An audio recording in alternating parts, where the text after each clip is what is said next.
Okay, well, I guess that's expected coming back. I had a little connection issue there. Hopefully it doesn't come up again. I checked my internet speed and all that. Yeah, the upload speed was down for a little bit. It was down to like 6. Um, it's back up to like 23 now, so we should be good. But yeah, we'll just continue from where we left off, I guess. I was talking about land tax and rambling about potential uses for it, but overall, I'm not a big fan of land tax. I don't think it's really that great typically. Probably going to see it at the end of a lot of packs in in this iteration of the cube, but definitely has its uses. Next up, we got Touch the Spirit Realm, another kind of versatile removal spell slash way to flicker your stuff for ETB effects and saving them from removal and things like that. Pretty good. Kind of just been the standard um, O-ring card now. It doesn't get rid of planeswalkers or enchantments or uh, stuff like that. It's just artifacts and creatures. But the channel benefit, I think, is makes it still more appealing than just a straight up O-ring or Banishing Light. Um, Next, we got Wedding Announcement. Kind of cool to see this card back. I do like it.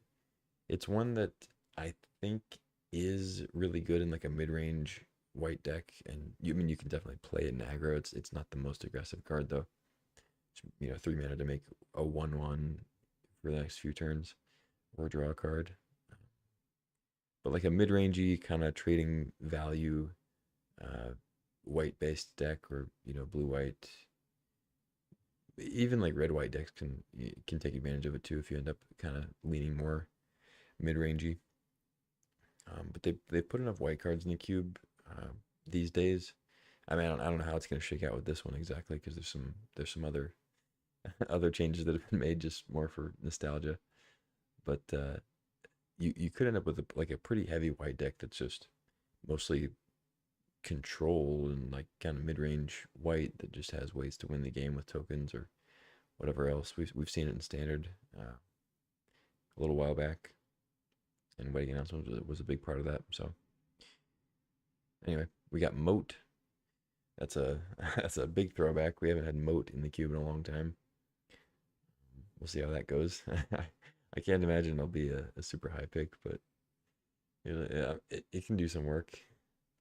Moat's no slouch.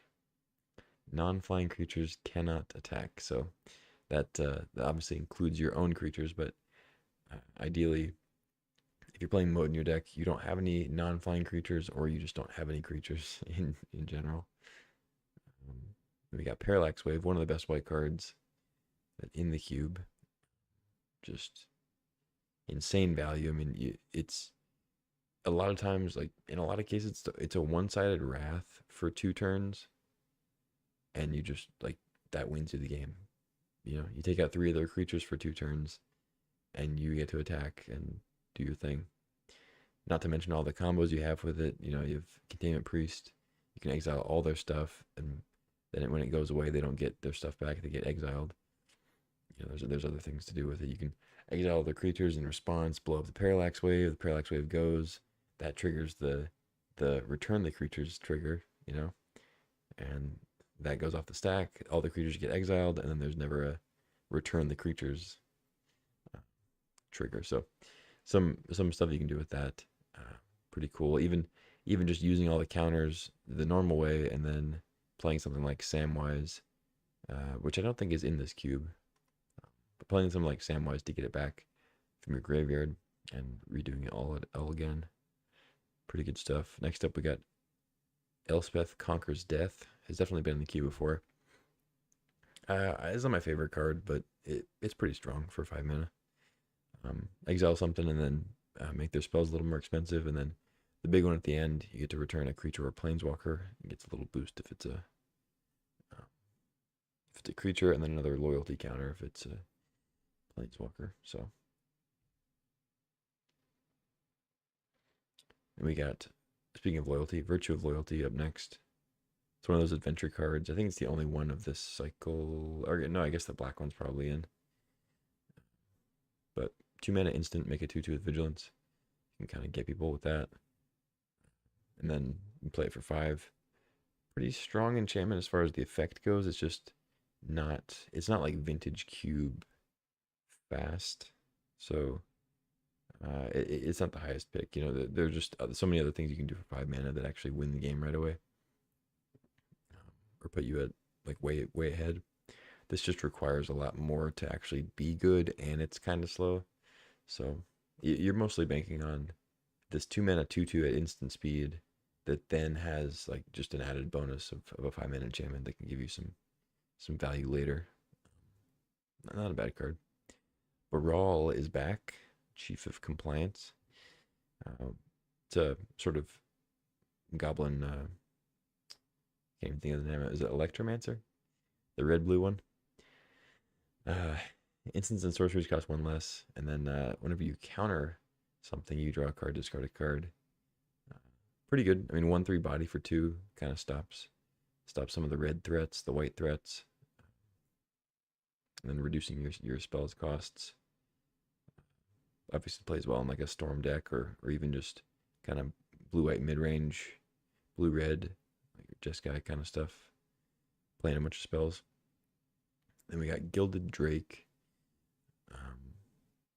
I haven't really played with this one very much. I know it was in the cube a little while back. I wasn't actually able to play much with it. I think that iteration of the cube, or a couple iterations, I was sort of in and out with, working on other stuff. So I'm not sure exactly how good Gilded Drake is going to be, or how good it typically is. But I mean, you can read the card and kind of determine the ceiling for it, unless there's some weird combo. You're hoping to trade up. Essentially, your opponent plays a really good card. You give them a 3/3 flyer for a Griselbrand, or for a, whatever it is. Next up, we got Jace, Vryn's Prodigy. Just a great card. I mean, Merfolk Looter on steroids. And I remember when Merfolk Looter was just like a decent card in Vintage Cube, and now it's like Jace is not only so much better, but even Jace is now becoming like kind of yeah, it's Jace, he's good, but whatever. But yeah, you loot, and then he flips into a good planeswalker, can flashback Ancestral Recall and stuff like that. We got Phantasmal Image, a card that I hope never leaves the cube. 2 mana clone, but then obviously gets the effect that whenever it becomes a target of anything, you have to sacrifice it. So great to copy cards that got cheated in, or cards that have really good ETB effects. Ideally, you want to either play it on something that's just way better than a typical 2-drop, or play it on something that's going to get you good value, so that you don't really care if they have a way to get rid of it easily. Target it with a activated ability for cheap or something. A Snapcaster Mage, classic. Once again, a card that I hope never gets removed from the cube, just because that would mean things are becoming too crazy. 2 mana 2/1, flash something back from your yard. Hopefully, the Lightning Bolt or an Ancestral Recall, some of the best ones, or a Brain Freeze if you're into that. We got Thieving Skydiver, a good recent one. 2 mana 2/1 flyer for if you just want to curve out. But then of course it has Kicker X, and you can steal an artifact. If you want to steal a Mox, you at least have to pay 1, so it's gonna at least be a 3-drop in that case. But there's no real limit. You can steal a 1 ring if you want. If you get the late game, you draw it. The other thing that doesn't come up super often, but if it's an equipment like a what's it called, Cauldron Complete or Batterskull or Jitte or whatever it is, it just automatically gets equipped onto the Skydiver. So it's kind of cool. I had one I had one play. It was kind of rough. I stole my opponent's Skull Clamp, and I forgot about the equipment clause on Skydiver, and I needed the Skydiver to live so that I could block my opponent's creature at the next turn. But I just like, whatever, I'll steal their Skull Clamp too. But then I stole the Skull Clamp. Of course, it gets equipped to the Skydiver. It dies. I draw 2 cards, but I don't have a blocker. and then I die. So that was kind of funny. Next up, we got Brazen Borrower.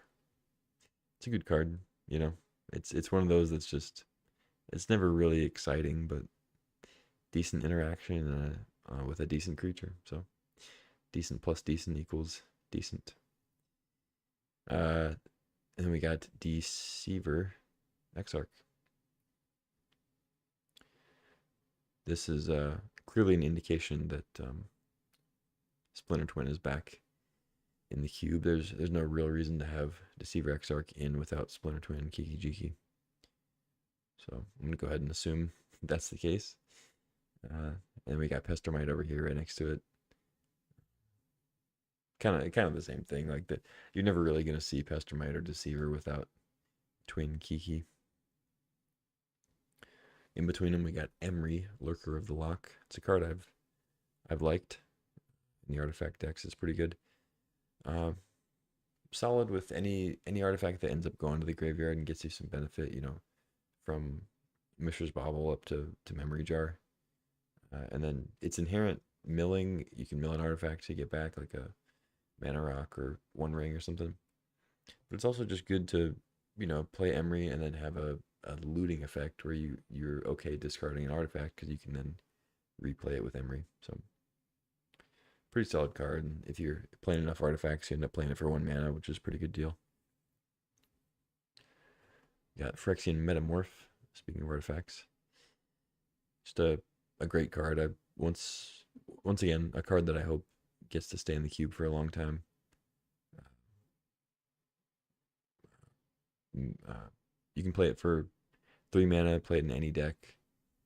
It copies a creature or an artifact. Really solid. I mean, a 3 mana clone is just great, and one that you can use any amount of mana or any color of mana on. It's just really solid. Spell Seeker.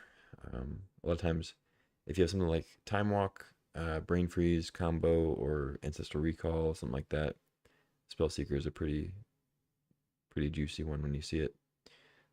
It's not my favorite one to take before you have one of those spells, but definitely after you take an Ancestral or Time Walk or whatever, Spell Seeker becomes a lot better. It's just kind of, it's one of those things. It's like Demonic Tutor or, of course, I can't think of the Mystical Tutor. It adds another copy of that super powerful card to your deck essentially. So it's nice. Then we got Trinket Mage, another 3 mana tutor sort of effect, except for a cheap artifact. Obviously pretty good if you have something like Soul Ring or Black Lotus or Lion's Eye Diamond. Beyond that, I'm not a huge fan of Trinket Mage. I think it is one that's kind of been pushed out by the power level of recent cards. And I wouldn't be surprised if Trinket Mage ends up leaving the cube sometime soon in most iterations. We got Vendilion Clique, another card that used to be really good, like a pretty high pick in my opinion, and has since dropped down a little bit. It's still a good card though. Pretty good with Karakas being a legendary creature. It's one of those cards that if your opponent has a draw step stop, they probably have a click. There's not a whole lot of other reasons to have a stop there. So kind of notorious for that. Next to it, we got another fairy. Glenelendra Archmage is back. Man, one of my favorite cards from playing like old cube back, 6-7 years ago. It's just 4 mana, you win the game basically. Your opponent can't cast anything else. No, just really solid card. It kind of got pushed out in the opinion of the cube curators, just because it's a 4 mana thing that doesn't impact the board immediately, and the game's just like kind of too fast to play a 4 mana thing, like 4 mana creature that doesn't do anything right away and then can counter spells later. It's just, there are a lot of other 4-drops that you want to play, and in their opinion at least, Archmage is not making the cut there. But it's back for this nostalgia cube. We got Subtlety, another 4 drop. Uh, Counterspell sort of card. It's one of the elementals. It's a really good card. I mean, once again, it's like Solitude and all the other ones. It's really good with card advantage. If you can draw a bunch of cards, these pitch elementals become way better because you're getting more cards than your opponent, and you're getting uh, like you're staying even or even ahead on tempo at the same time because you're not spending any mana on these elemental effects. So pretty good. Next up, we got Urza, one of my favorite recent cards added to the cube. I mean, it's something that like it is not one of the best first picks. Well, I mean, it is one of the best if you take relative to the whole cube. You know, it's like top 50, 60 first picks, but it's not like close to power or anything. But it's one of my favorite first picks. Like if you're gonna if you're gonna get a card in the top 50, like I'm happy to get Urza first. Just it's a card they have to deal with, you know, or else you're gonna untap with a ton of mana, and it's got its own mana sink that it isn't always a hit, you know. But if you have a ton of mana, like if you have like 10 mana, which is not crazy to untap with Urza and have close to that, um, you activate it twice. Maybe you get a creature, maybe you get a coveted jewel. It can be anything. It can be an Emrakul. Not a lot of ways to like really take advantage of that activation, but Urza is just so good before all that. Like the fact that it makes the token and then all your artifacts become mana rocks. It's like that's good enough, and then just the icing on the cake of that 5 mana activation is pretty sick. So got Venser, and once again another ETB like make a creature thing. Great with Restoration Angel, great with Ephemerate. So I think the blue white kind of sort of blink deck is going to be solid in this iteration of the cube. Speaking of which, we have Venser, same sort of deal, and then Muldrifter right next to it. Two great cards to blink. You can similar to these other elementals with Evoke. You can evoke Muldrifter and then Ephemerate it and get not only the 2 ETB triggers, but it also sticks on the field. So you get the cheaper evoke cost, but still get to keep the creature. So same thing with stuff like Subtlety and Solitude. You can evoke them and then Ephemerate them, and then you're good to go.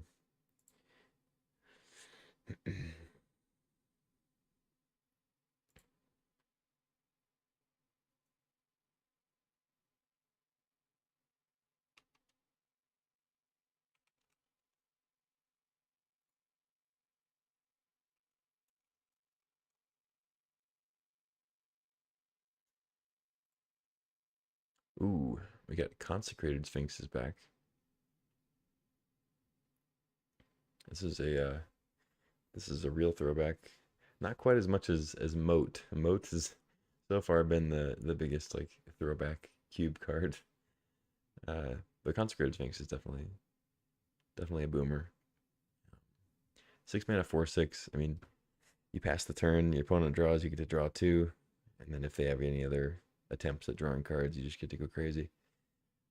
The key and one thing that people who are not familiar with Consecrated Sphinx or think they're familiar with Consecrated Sphinx and maybe are not is that it is a main ability. So your opponent's not gonna deck themselves if they're keeping track of their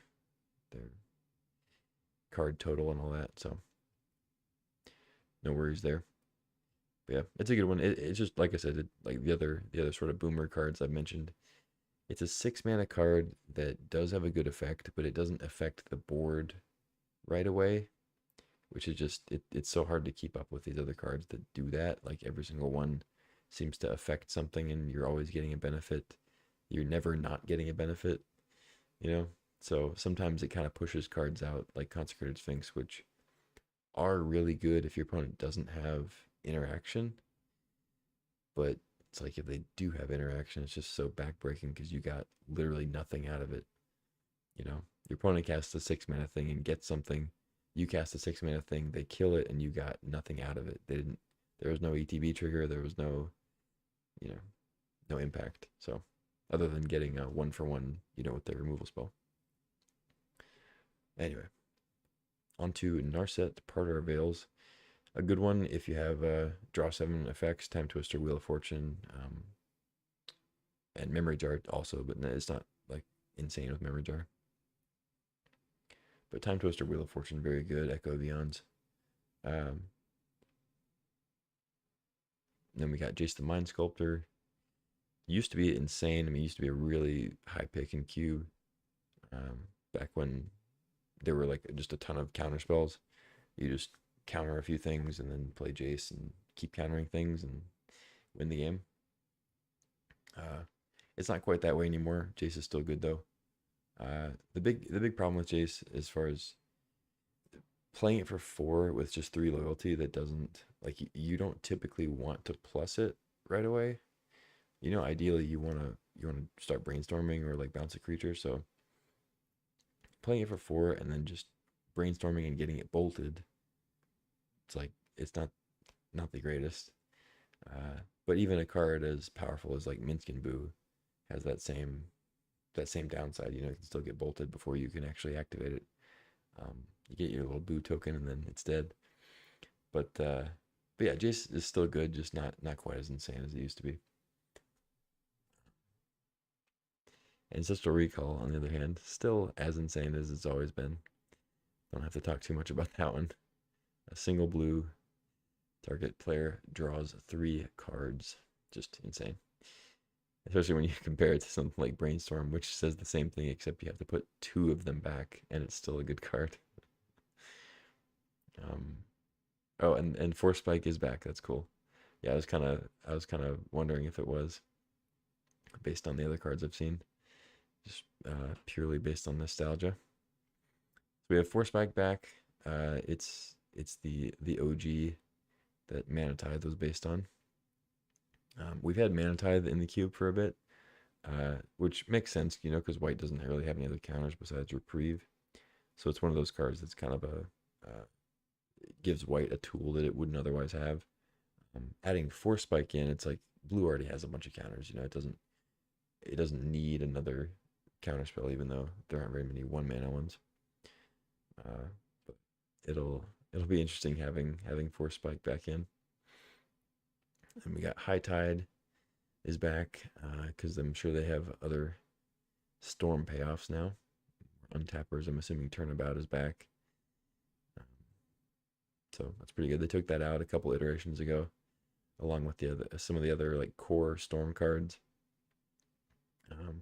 which I didn't mind too much. I mean, I wasn't a big fan of like the dredge sort of graveyard stuff they threw in with like Bloodghast. I mean, they tried, but I don't think it was that good.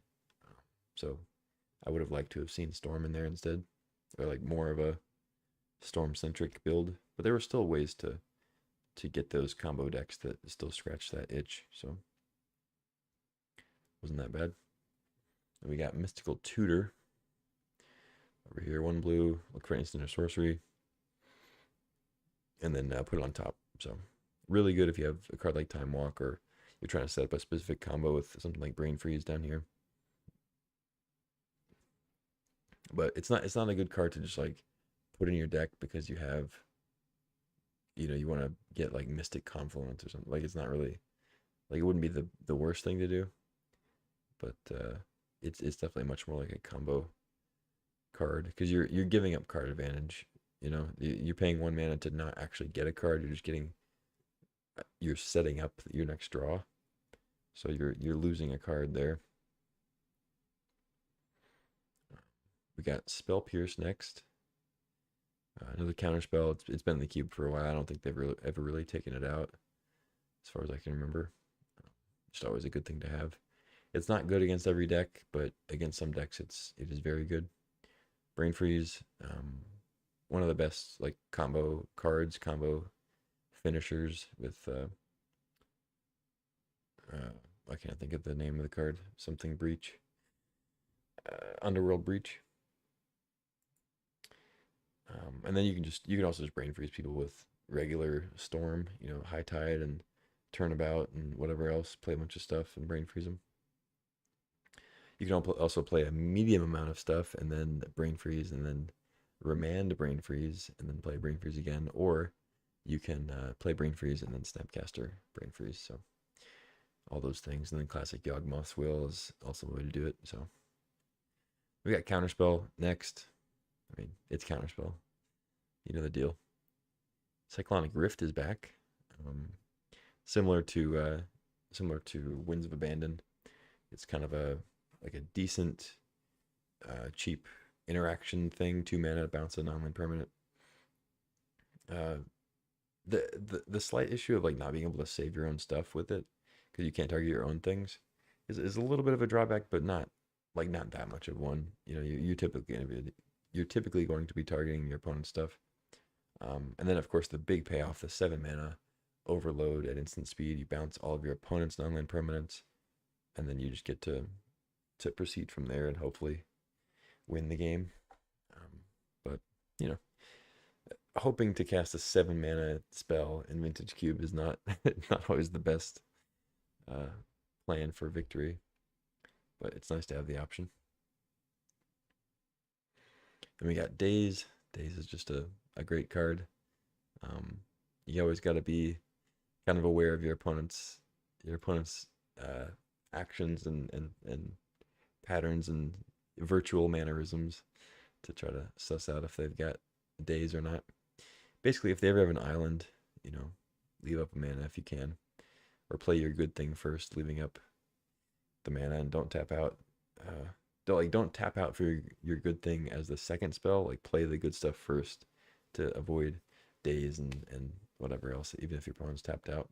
It's always a good rule of thumb. Then we got Flash, a card that is not a new card in general, but it has just recently become a very good card in Cube, mostly because we've just gotten some really good cards that have powerful end of the battlefield effects. Woodfall Primus is an old one, but it's really good with Flash. But then the newer ones, we've got Vaultborn Tyrant and Atraxa being like the two really sort of high-profile Flash cards. And then another old one, Worldspine Worm, is one of the more like quick ways to win the game with Flash. You just have Worldspine Worm and Flash in hand, and then you just like kind of win on turn 2 or 3. So that's definitely the fastest way to win with it. But then stuff like Atraxa, getting just a lot of good card advantage, and then putting the creature in your graveyard to then recur or whatever, is just really good. Vaultborn Tyrant, you play Flash, flash it in, you get the ETB effect, you get a 6/6 because when it dies, you get the token, and then you get another trigger from the token. So you're drawing 2 cards, gaining 6 life, and get a 6/6 for 2 mana. Pretty insane. We got Impulses back. Good card. You know, solid card selection. You're not getting a lot of card advantage, right? It's a 1 card looking for 1 card, but it's good in combo decks. It's just kind of a good card to have in like if you're getting a payoff for playing spells like Monastery Mentor type decks, you know, Jeskai spells decks. Good card. We got Mana Drain, just a strictly better counter spell. Really powerful effect there. Mana Leak, just a great counter. I mean, just having the 1 blue, 2 mana counter, so solid. Like all of these right here, Memory Lapse, Miscalc, Remand, all really good. Remand, of course, is great. Because you get to draw a card, it throws the spell right back to their hand, so it's not like Memory Lapse where you're taking them off of drawing a fresh card. But the fact that you get to draw a card with Remand is just pretty great. And both of the cards can essentially like time walk your opponent in some situations. So pretty great. We got Force of Negation, another counter spell. It's obviously not Force of Will, but it's a cheaper hard cast cost that's like it's not egregious, you know, 3 mana to counter something. It definitely comes up a lot. And then the times when you can just like tap out past the turn and then counter some removal spell on your combo piece or your like good creature or your planeswalker, it's like there are a lot of cases where Force of Negation just kind of wins the game for you. or just I guess enables you to win the game. It doesn't win the game for you, but we got Frantic Search, just a great combo card, good for Storm and like High Tide stuff like that. Intuition is back. Search your library for 3 cards, reveal them to target opponent. They choose one, and you put that card in your hand. The rest in the graveyard. So it's good. It's good in the case where you don't really care where the cards go. Like if you have like a Yawgmoth's Will or Underworld Breach, you don't really care if the card goes to your hand or your graveyard. So it's good there. It's an instant, so you can play it on your opponent's end step and then set up a combo on your turn. Not a very versatile card, but it's kind of cool for combo decks. We got Cryptic Command. If you don't know what Cryptic Command does, then welcome to your first Vintage Cube. Yeah, I mean, 1 blue, blue, blue. You gotta be really heavy blue to play the card, but it definitely pays off if you can cast it. It's always the 2-for-1 pretty much, and it's one of the few ways to like be really behind and just hang on in blue, like in a heavy blue deck, because you can just tap all your opponent's creatures before they attack. So it's one of those where, if you're on the aggressive side, you're like, okay, I think I'm good. As long as they don't have like Cryptic Command or something, I should be good. Like that's definitely a common thought against a heavy blue deck. We got Fact or Fiction back, one of my favorite card advantage cards. I've seen a lot of interesting pile separations with Fact or Fiction. But yeah, 4-mana instant. It's one of those. It's kind of like I was talking about Wandering Emperor in the previous, before the stream went down. I was talking about Wandering Emperor. Fact or Fiction is one of those where it's really good in decks that have other things to do at instant speed. So if you have a lot of other counters or like flash creatures and stuff, having a 4-mana instant speed card advantage thing is really nice, because if your opponent doesn't do anything, then you can play it off, get some cards, and keep the game rolling. And if they play something where you can interact with a counterspell or with Wandering Emperor or whatever, then you play those, you interact, then Fact or Fiction can come in the next turn, But if you play it in a deck where like you're kind of just curving out with all your other stuff, and then you randomly leave your mana up, it's like they might be suspicious of something. So anyway, I don't know. That doesn't really make that much sense. But next we got Gifts Ungiven. It's kind of, I don't know. To me, it's a little odd to have Gifts Ungiven and what was the other one? Intuition in the same list, because it's a pretty similar effect, and they're kind of both. They're both like not very versatile cards, but they're both pretty nostalgic. I mean, Gifts Ungiven has been in the cube for a long time, like back in the older iterations of it. Just because you could get some Storm payoff, like combos and stuff, and sometimes Reanimator payoffs. You could just get 2. You could just look for 2 cards and just throw them right in the graveyard. You don't even have to look for 4. So it's kind of a buried alive situation. You go throw cards in the graveyard and then recur them. But it's just a little expensive, a little clunky to do that. 4 mana just to do that effect is kind of a lot. But definitely a nostalgia pick. Then of course, like I said, we got Turnabout. You can untap all your lands or your artifacts. And then sort of the desperation move with Turnabout is like Cryptic Command. You can tap all your opponent's creatures to lock them down for a combat and give yourself 1 extra turn. That's desperation mode, of course. And then every once in a while, you can also tap your opponent's lands down. Sometimes that comes up. It's definitely not like the most often case for Turnabout is just untapping your own lands, of course, but tapping your opponent's lands sometimes comes up, and it can be kind of clutch, if you're waiting for your opponent to tap out for something or whatever, so you can go off with a combo. It's like Turnabout kind of says, okay, you either counter this and use some of your mana and probably use your only counter spell, so then it clears the way for my combo, or you tap all your lands and you can't counter my spell anyway. So it's a good parity breaker for if you're trying to go off, as long as you can still go off without a turnabout. Next, we got one of the best counterspells ever, Force of Will. Um, if not, if not the best counterspell, I don't know. I guess I don't know what would be considered the best. It seems like Force would probably be considered the best, but it's just not. It's like not always on. You have to have a deck with fairly heavy blue. Um, so like you can't put Force of Will in a deck in every deck that you could put like Mana Leak in. You can splash a Mana Leak, but you can't like splash a Force of Will. So, but I think in general the power level of Force of Will is extremely high, just because you can tap out for a big thing, curve out, keep your plan going, and just know that you always have a Force of Will to deal with like your opponent's most important stuff or your opponent's answers to your stuff. So just really, really powerful thing, especially if you got card draw in blue. Next up, we got Mystic Confluence, which is usually cast for the full 5 mana, unlike Force of Will, but it gives you enough of a benefit for that 5 mana. You can choose 3, and you can choose the same mode more than once, so you can actually draw 3 cards with it instant speed.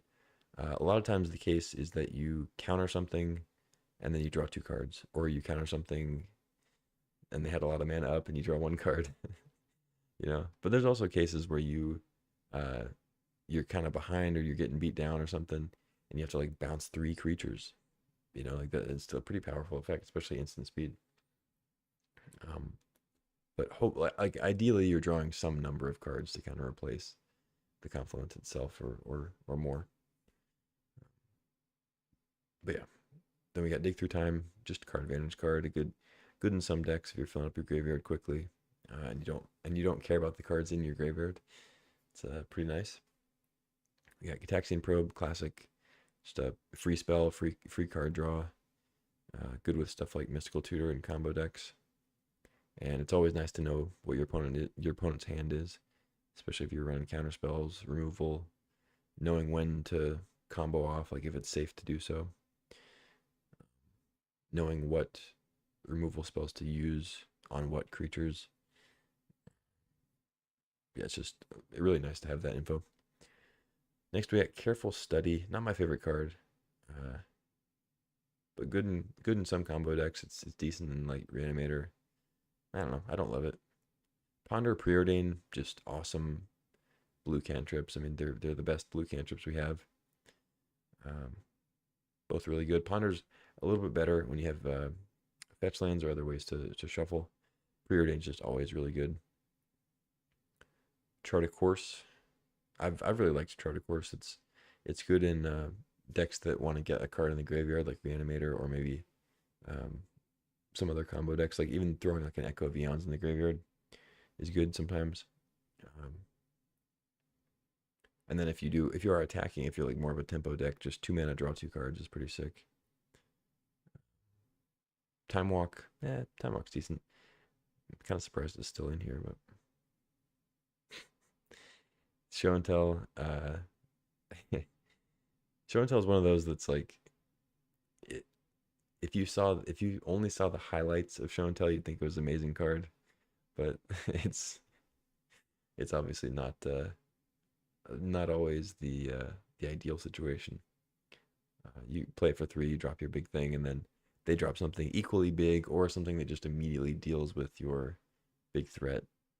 It doesn't always work out in your favor, but that's how it goes. Still can be a very powerful effect. You play Show and Tell for 3, drop an Emrakul. The odds are that they probably don't have something better than an Emrakul. And if they don't have something that immediately gets rid of that Emrakul or negates its effectiveness in some other way, then you're doing pretty good. So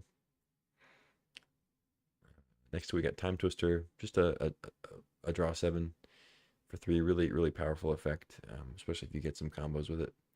Hull Breacher, Orcish Bowmasters, Shieldred, stuff like that, Narset. Next we got Tinker. It's one of those cards that you take early and then you build around it. You get some cheap artifacts and then hopefully get some payoffs like, why can't I think of the big 9 mana Phyrexian? whatever. You know what I'm talking about. The big 9 mana, your opponent sacks 3 creatures thing. Phyrexian something. I can't think of the name. That's kind of the big one. Sometimes you can get Bolas' Citadel if you want to combo off that way. If you have like Tendrils of Agony. Trying to think what else. Some like slightly lower powered ones like Mer Battlesphere are still good. Coveted Jewel is a good option to have. Yeah, I mean, and then there's like Blightsteel. You know, Blightsteel is one that can win pretty quick. And then we have Bribery. Bribery is back. I don't love Bribery, but I understand why it's back. I mean, they're trying to put like nostalgic cards in. Kind of mix it up that way. Get some flashbacks. But yeah, Bribery is just always it's always a little odd because your opponent plays it for 5, gets your best creature out of your library, and it I don't know. It's hard to explain why I'm not a fan of Bribery, but it just doesn't. It never really feels good. Like even when I'm playing Bribery and I'm getting my opponent's creature, it's just I don't know. It's not a card that ever really feels that good to me for whatever reason. We got Capture of Jingzhou. It's just a Time Warp. 5 mana, take an extra turn. That's it. They're just using the Portal 3 Kingdoms Time Warp for this cube. Cool little mix up there. Echo of Eons is the next one. Another draw 7. Kind of a cool interaction with some discard effects like Lion's Eye Diamond. It's nice with Hull Breacher if you can get to 6 mana because you can play it for 6, draw 7, and then immediately play it for 3 again and just get a million treasures. That being said, if you cast 1 draw 7 with Hull Breacher out, then you're probably gonna win anyway. You don't really need the second one, but it is nice. We got Mind's Desire, another storm card. I would say Storm Payoff, but it's you have to have like Mind's Desire doesn't win the game like Brain Freeze or like Tendrils or even Empty the Warrens. You know, back when that was in the cube. Mind's Desire, you still have to have other cards that win. So like Mind's Desire, a lot of times is in a deck that also has Brain Freeze or also has Tendrils as another Storm Payoff. But yeah, not the best, but kind of a cool card. At least it's some cool situations. We got Time Spiral, another draw 7, just a great card, one of my favorites. Great in combo decks, great with all the other, like I said, the draw 7 payoff cards. We got Upheaval, of course. Super strong card. I mean, if you get a bunch of mana rocks, if you get Moxen, things like that, ways to play multiple lands like Fastmon Exploration, really good. We got Treasure Cruise, similar to Dig Through Time. It's a way to get good card advantage if you have things you can throw in the yard that you don't care about. Mox Sapphire, of course. Aether Spellbomb, I've liked. I think the Spellbomb has found a good home in the current vintage cube. Obviously, each iteration of the cube is slightly different, and the Spellbomb's going to be slightly better or slightly worse. But I've liked it in the last few iterations that we've had. We've got, what the hell is this? Wise Drafter's Will. Is this actually in the cube?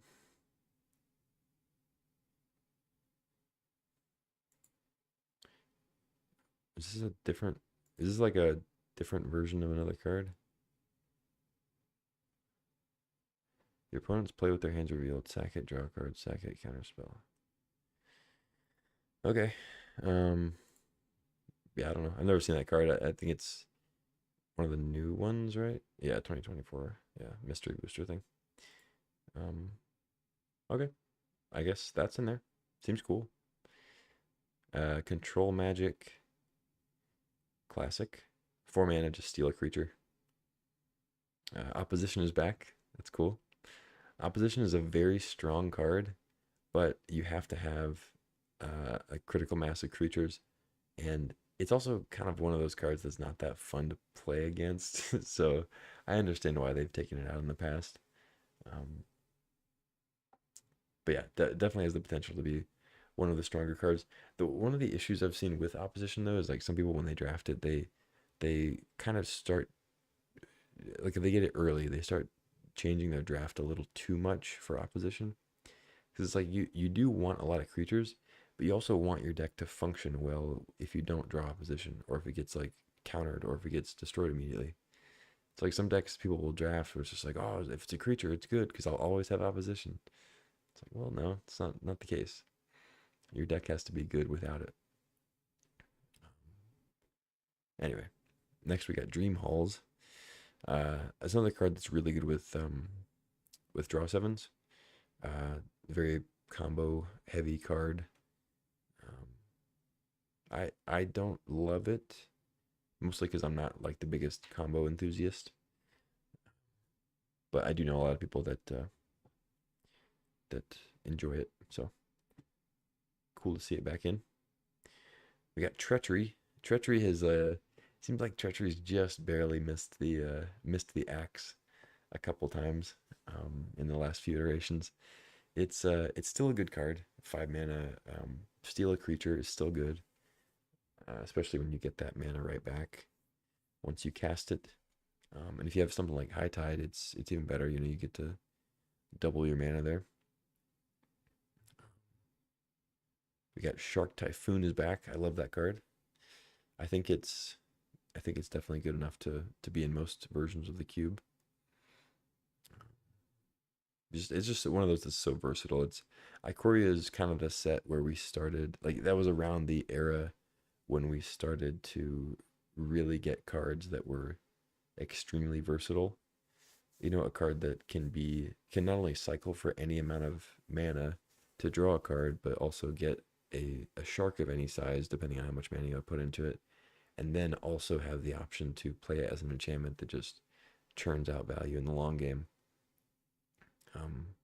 That yeah, like I said, that's kind of the era when we started getting those cards like that, that were just super versatile, always going to give you value at every stage of the game. So it's definitely one of those.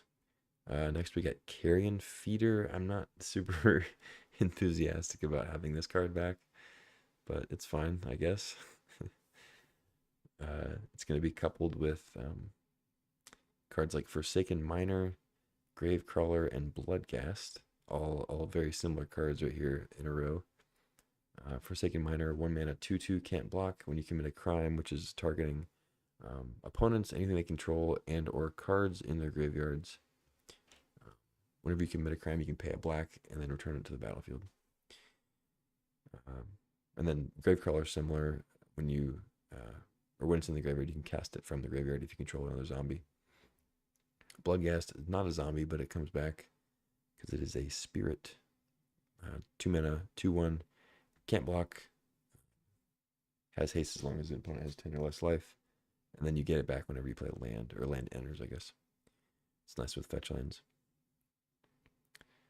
Dark Confidant, just a great card. 2 mana, 2/1. Card advantage, creature engine. It's great for decks that are like mostly around 1, 2, 3 mana on their spells. A couple 4-drops maybe.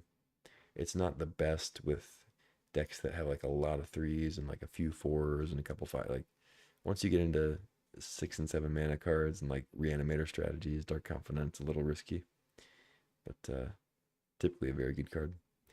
We got Dauthi Voidwalker, black for a 3/2. Really strong card, really good against combo decks and Reanimator. And then, you know, if your opponent dares play a powerful card before getting rid of Voidwalker, then you can just cast it right back against them. So pretty strong. We got Jadar is back. I don't love it, but it's a good card in certain decks. You know, if you have a way to do stuff with the zombie. I don't really have strong opinions on it either way. Another thing that makes a token, Marionette Apprentice. I've seen this in LSV's cube. I haven't played with it yet though. I didn't play any Modern Horizons 3. But 1 black for a 1/2, fabricate 1, so that means you can put a counter on it, or you can make a 1/1 servo. And it says whenever another creature or artifact you control is put in the graveyard from the battlefield, Each opponent loses one life. So it's not like dual port cut through it where you also gain a life. But it works with artifacts, which can be something.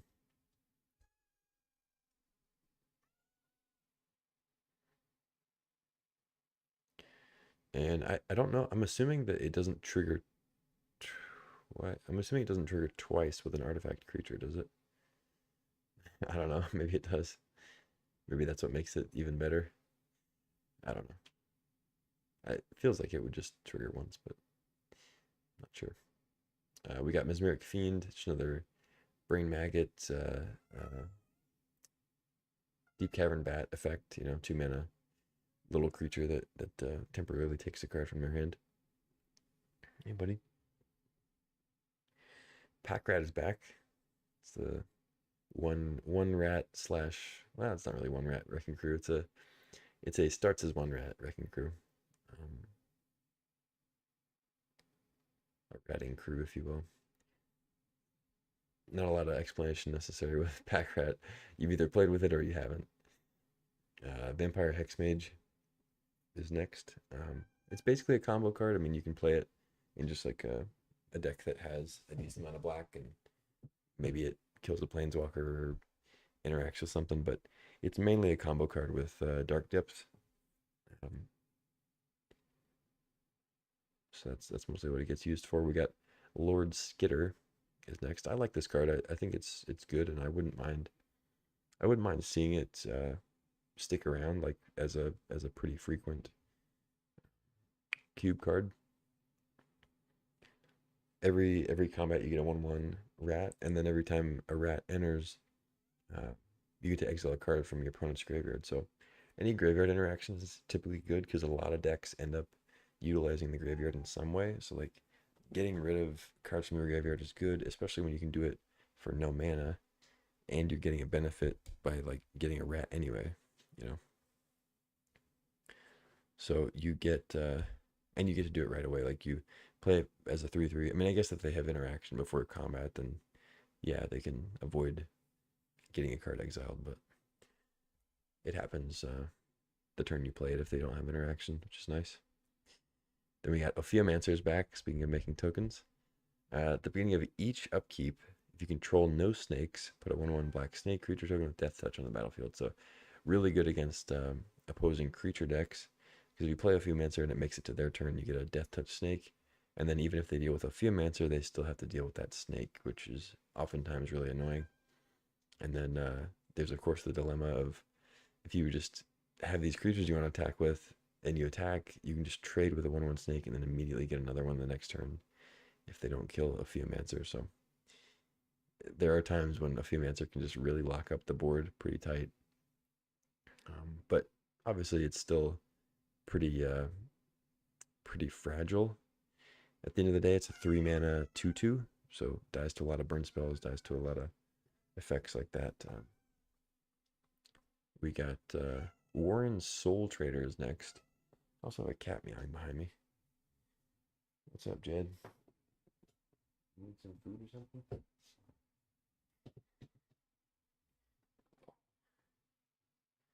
Buddy. I actually haven't seen this card.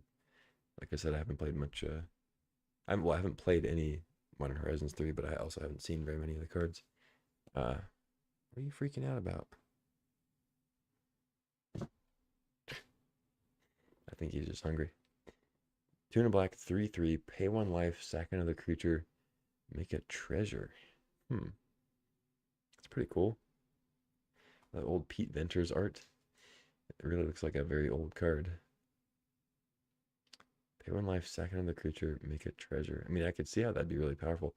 The baseline of just 3 mana 3/3 is good too, obviously. Yeah, that seems sweet. I'm looking forward to trying that one out. We got Woestrider, another sack outlet here for whatever it's worth. 3 mana 3/2 makes an 0/1 goat, and then you can sack a creature to scry one. But more importantly, you can escape it for 5 mana and exile 4 cards, and it comes in with 2+1/+1 counters. So it comes in as a 5/4.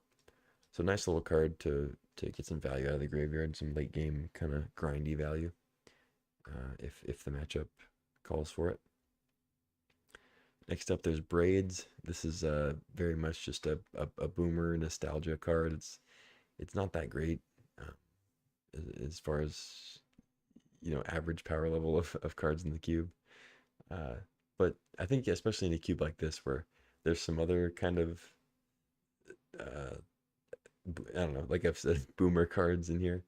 Um, I think you can get away with having Braids in here too, just because you might as well. If we're playing Moat, it's like yeah, sure, let's play Braids. Next up, we got Grief, recently banned in Modern. It's it is a very good card. Like it's a strong effect. Once again, it's always good if you can have other ways to get card advantage to then use it. Um, but it's not typically as good in Vintage Cube as it is in Modern, where you can really take advantage of the hand disruption and because part of the reason it's so good in Modern is because everybody in like who's playing Modern, they have specific cards that they're trying to play. Like not that everybody's playing combo, but like there are specific cards that you know what to take, you know what's important to that person and their game plan, and you also have more consistent ways to win the game, even being down a card, or you have ways to take advantage of Grief dying and coming back if you have a way to recur it or whatever. So all that to say, Grief's still a good card in Vintage Cube, but it's I think sometimes its power level gets inflated based on how good it is in Modern. Um, so just something to keep in mind when you're rating it or when you're playing with it, and kind of actually look at how good it is when you play with it. Don't just kind of assume it's great because it's so good in Modern that it's been banned. Um, Next we got Rankle, 4 mana 3/3 flying haste. This is actually one that I typically don't think is that great, but then I play against it and it's really a pain in the ass. So um, maybe I should like rate it a little bit higher in my head than what I do. But still, it's a 4 drop, and it's not that hard to find good 4 drops in Vintage Cube when you're drafting. So it's still not something I'm gonna take super high, mostly just because it's a 4 drop. Like there's just so many other things that you can draft that fill that spot. So, um, but seems good. The haste is really nice. You catch your opponent off guard and make them sack their only creature. Like if it's a good one, is really nice. Or like discard their last card is always good. Um, and then yeah, if you want to really just pressure them, maybe they got stuck on like one creature or they're getting flooded or something. Or I don't know. It's not always a great idea to let your opponent draw a card, but if they're also losing a life and you're trying to keep the train rolling, you can also let them draw and lose a life. Uh, Next up we got Yawgmoth. He's back. I like this card. It's one of those that I think would be really good in like a legacy cube, um, where there's not so much crazy fast mana going around. The games are like just a half step slower. Um, but as it is, it's still good. I mean, you can still draft a deck that takes full advantage of it, and especially against certain matchups, Yawgmoth is pretty brutal. You just kill mana dorks. You shrink mid-sized creatures to make them manageable, and all the while you're drawing cards and cycling through value there. And it has a hidden protection from humans that sometimes people forget about. Shriekmaw is back. It's a big nostalgia thing here. Obviously, there's cards that are just like almost strictly better than Shriekmaw that could be in here to make for a higher quality card, but I think that's just in here for the nostalgia. So happy to see it. Grave Titan's still hanging on here. Still very good. It's one of those mid-tier reanimation targets where it's one that's very castable at 6 mana to good effect, but then it's also a fine one to reanimate on turn 2. Like you're still really happy to do that. Um, you don't feel like you're like wasting your reanimation spell. Like you might feel if you reanimate like a Grief or a 4 or 5 drop that's like good but not like a finisher. Grave Titan's a nice little middle ground where it still feels like it's good enough to be a finisher, but it's one you can cast if you just get the 6 mana. Massacre Worm's kind of similar there, but it's more of a situational thing. Like Massacre Worm's just obviously much better against a deck that plays 2 toughness creatures. So happy to see it back though. I like Massacre Worm. Next up, we got the real big daddies, the real fatties, Archon of Cruelty and Griselbrand. Just the best black reanimation targets there are. You should know Griselbrand by now. Archon of Cruelty, I think, is typically a little bit better. I think if they were both in the pack one, pick one. And I decided that one of them was the one I was going to take. I'd probably take Archon. I think it's typically going to be better than Griselbrand just because it's one that you can flash out. It's not the best flash target, but it is one you can flash. Griselbrand can't really do that. It is typically, in my opinion, better to like sneak attack out. And it's just generally more consistently good. Like Griselbrand, you just don't really get that much value from if you're behind and you're like already at 8 life or 6 life, like less than 7 life, or you can't go down to 1 or 2 because you died to a burn spell. Like, and then it opens the door to, oh, they just killed it and I didn't get anything out of it. Like I couldn't gain any life from blocking or attacking. Whereas Archon, it's like if you sneak it out, you're now making them discard 2 cards. You're drawing 2 cards. You're gaining 6 life. They're losing 6 life, and it all happens immediately. You know, it's like I was saying before. It's like all the modern cards, they have immediate value that some of the older cards just they don't quite have that edge, and that's a lot of times why they get pushed out of these lists. But all in all, Griselbrand's still good. We got Liliana of the Veil next. A Lily, 1 black. Really good in the same sort of decks that like Dark Confidant is good in. You've seen it in Modern with Jund. It's a good discard outlet. It's a little expensive. You know, it's 3 mana to then discard a card to then recur a thing. It's like now you're already at turn 4, turn 5. Your opponent probably has ways to deal with your big fatty.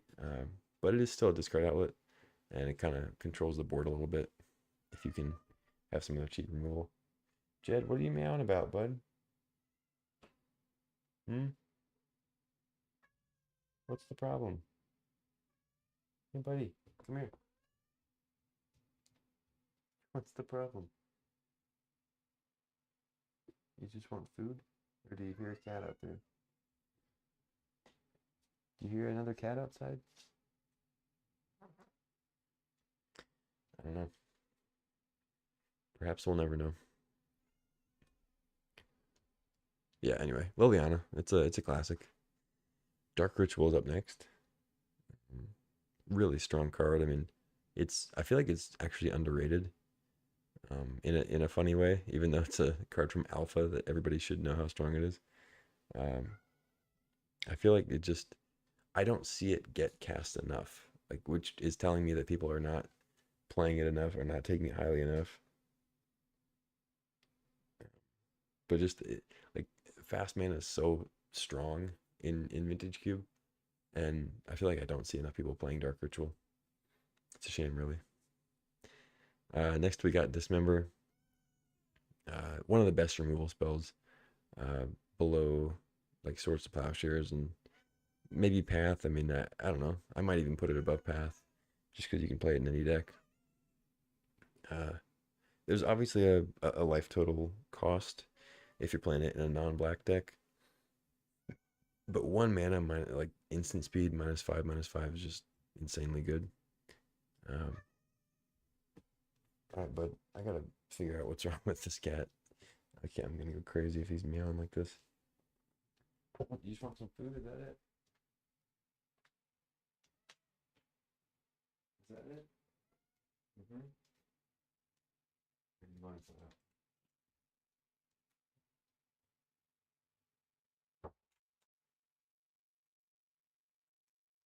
I guess he just wanted to go outside. All right, we got Entomb is next up.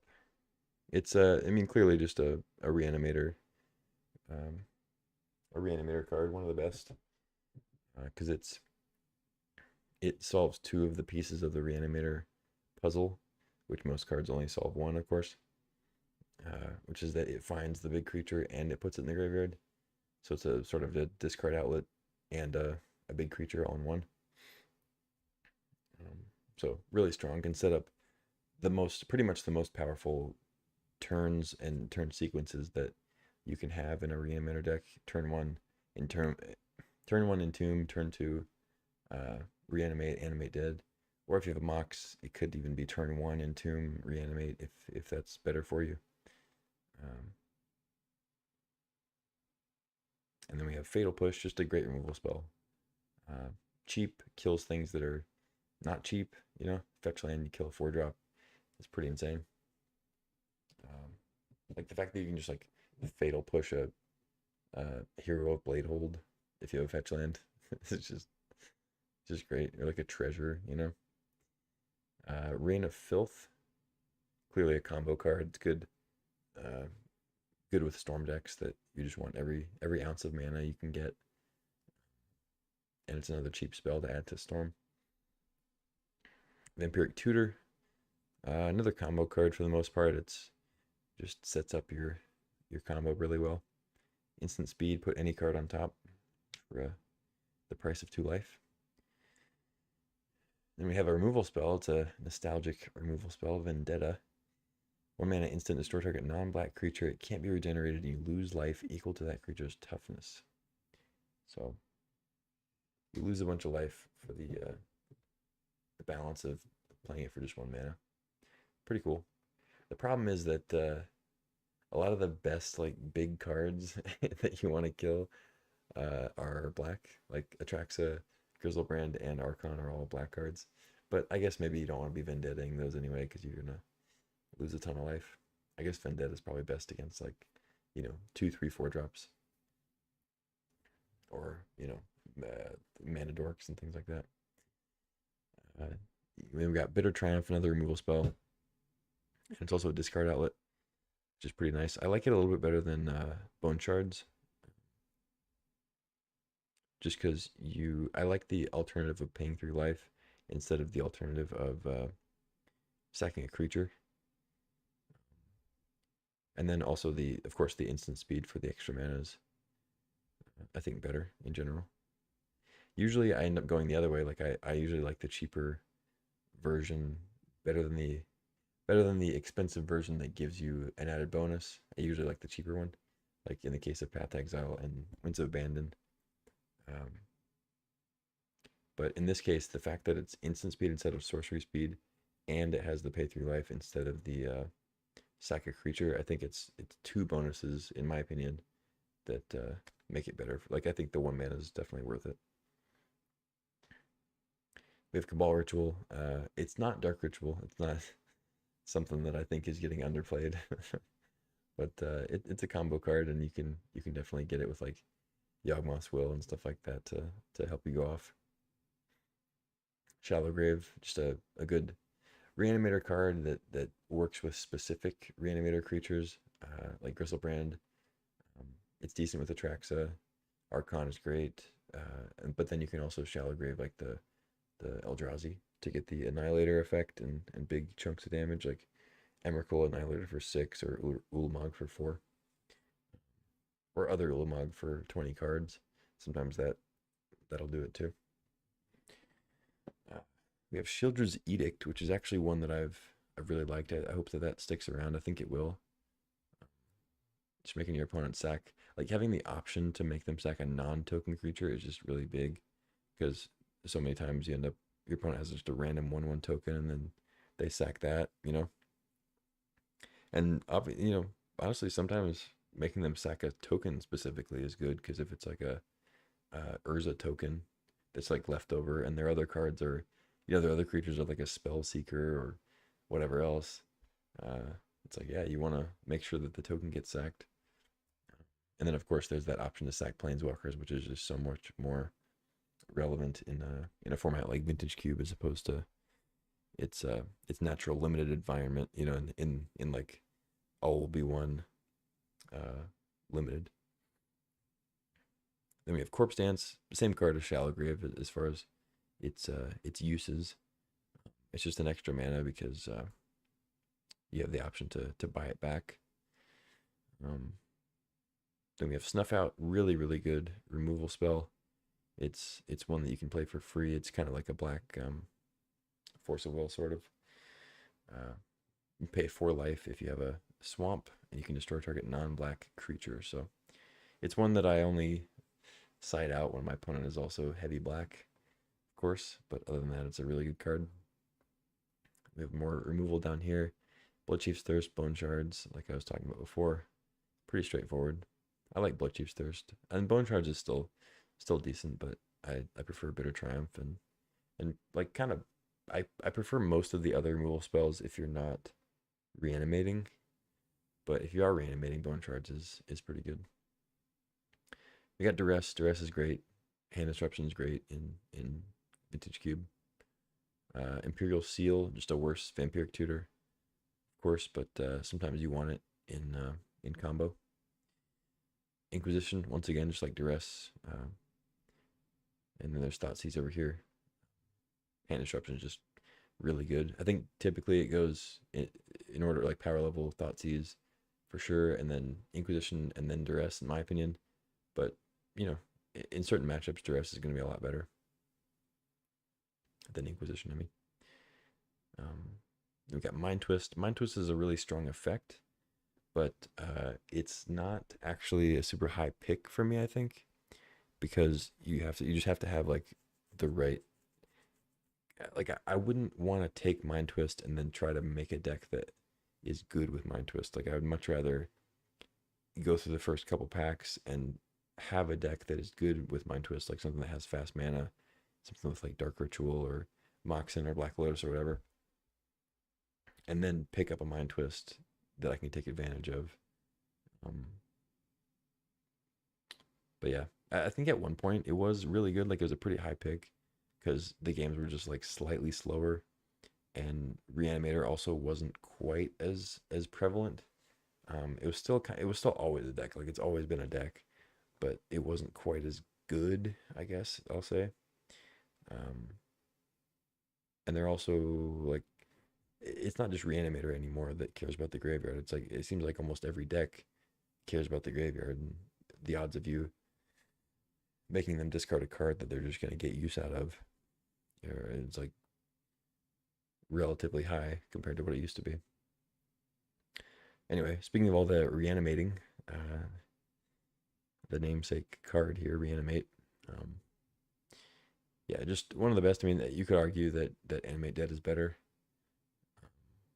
but they're both pretty even as far as the reanimation power level goes. It's the cheapest way to just get a big creature back.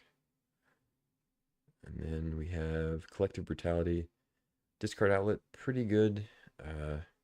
Just get some decent value. Sometimes it can get a lot of value. I mean, sometimes you play this for 2, you discard a big creature, you take like a really strong spell from their hand, like a combo piece, and you kill a creature, like you kill a Jace or something, or like a Mana Dork. Like sometimes it can get a really, really good value for you. And then other times it's just like, it's okay. My general rule with Collective Brutality is like, I'm just not excited to play it unless I'm in Reanimator specifically. So we have Demonic Tutor, just a great card, one of the most powerful cards you can have in a combo deck. But it's also just really good in any deck that you have a couple just super powerful cards, like a Time Walk or like Fractured Identity, the One Ring, like those singular cards that just like impact the board a lot or impact the game in general a lot. You can tutor for. Really strong card. We have Exhume next. Exhume's a really good reanimation spell, but it obviously gets kind of worse as the game goes along because the odds that your opponent has a good creature, they increase as the game goes. But it's one of those that you don't lose any life. It's not a enchantment like Animate Dead that can be removed, So if you do pull off the Exhume without them having a creature, it's pretty great, It's just the fact that it doesn't always happen that way. And you also don't have the option of getting your opponent's creatures like you do with Animate Dead and Reanimate. So it's a little off there. But if you're in a Reanimator deck and Exhume comes around in pack 2 or 3, it's like you're pretty happy to take it. We got Hymn to Turok. Great discard spell if you're heavy black. Just 2 mana, make him discard 2 cards at random. Sometimes it can be really backbreaking if they or maybe they kept a hand that was a little short on lands, and then you make them discard their last, like their only land in hand, and then they don't draw anymore for a turn or two. It's like can be really rough. Um, or you make them discard combo piece, something like that. Something they didn't want to get rid of.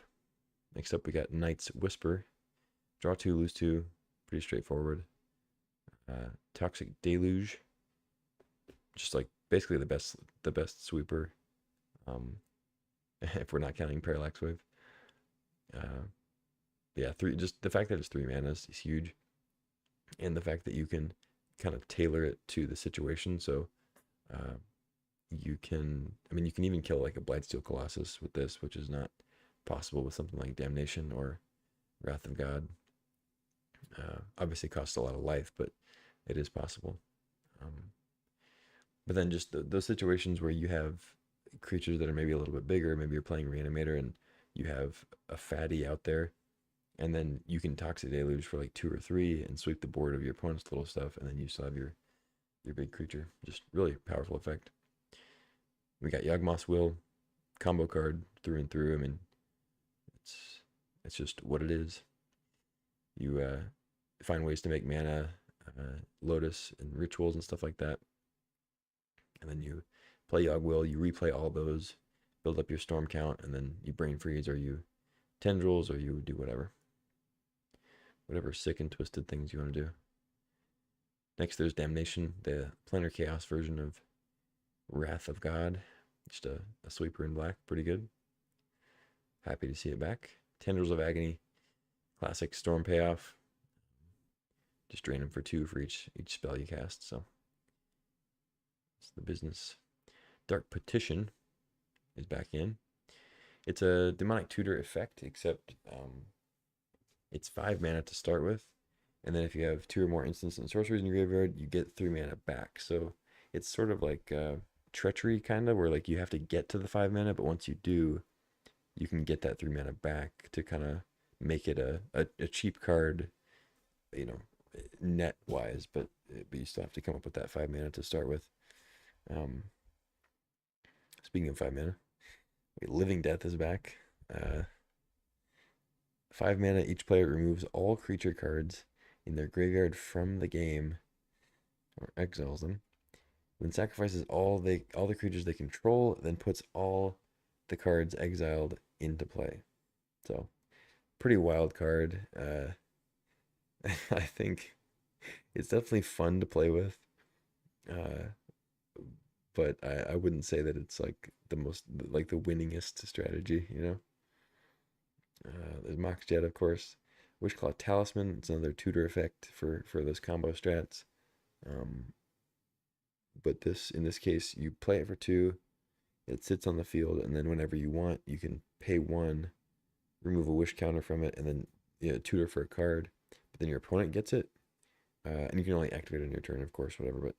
But it's one that you like. Ideally, you're in a situation where you can tutor for it and then kind of win that turn, or like get enough advantage to get super far ahead without giving your opponent a chance to go crazy with it.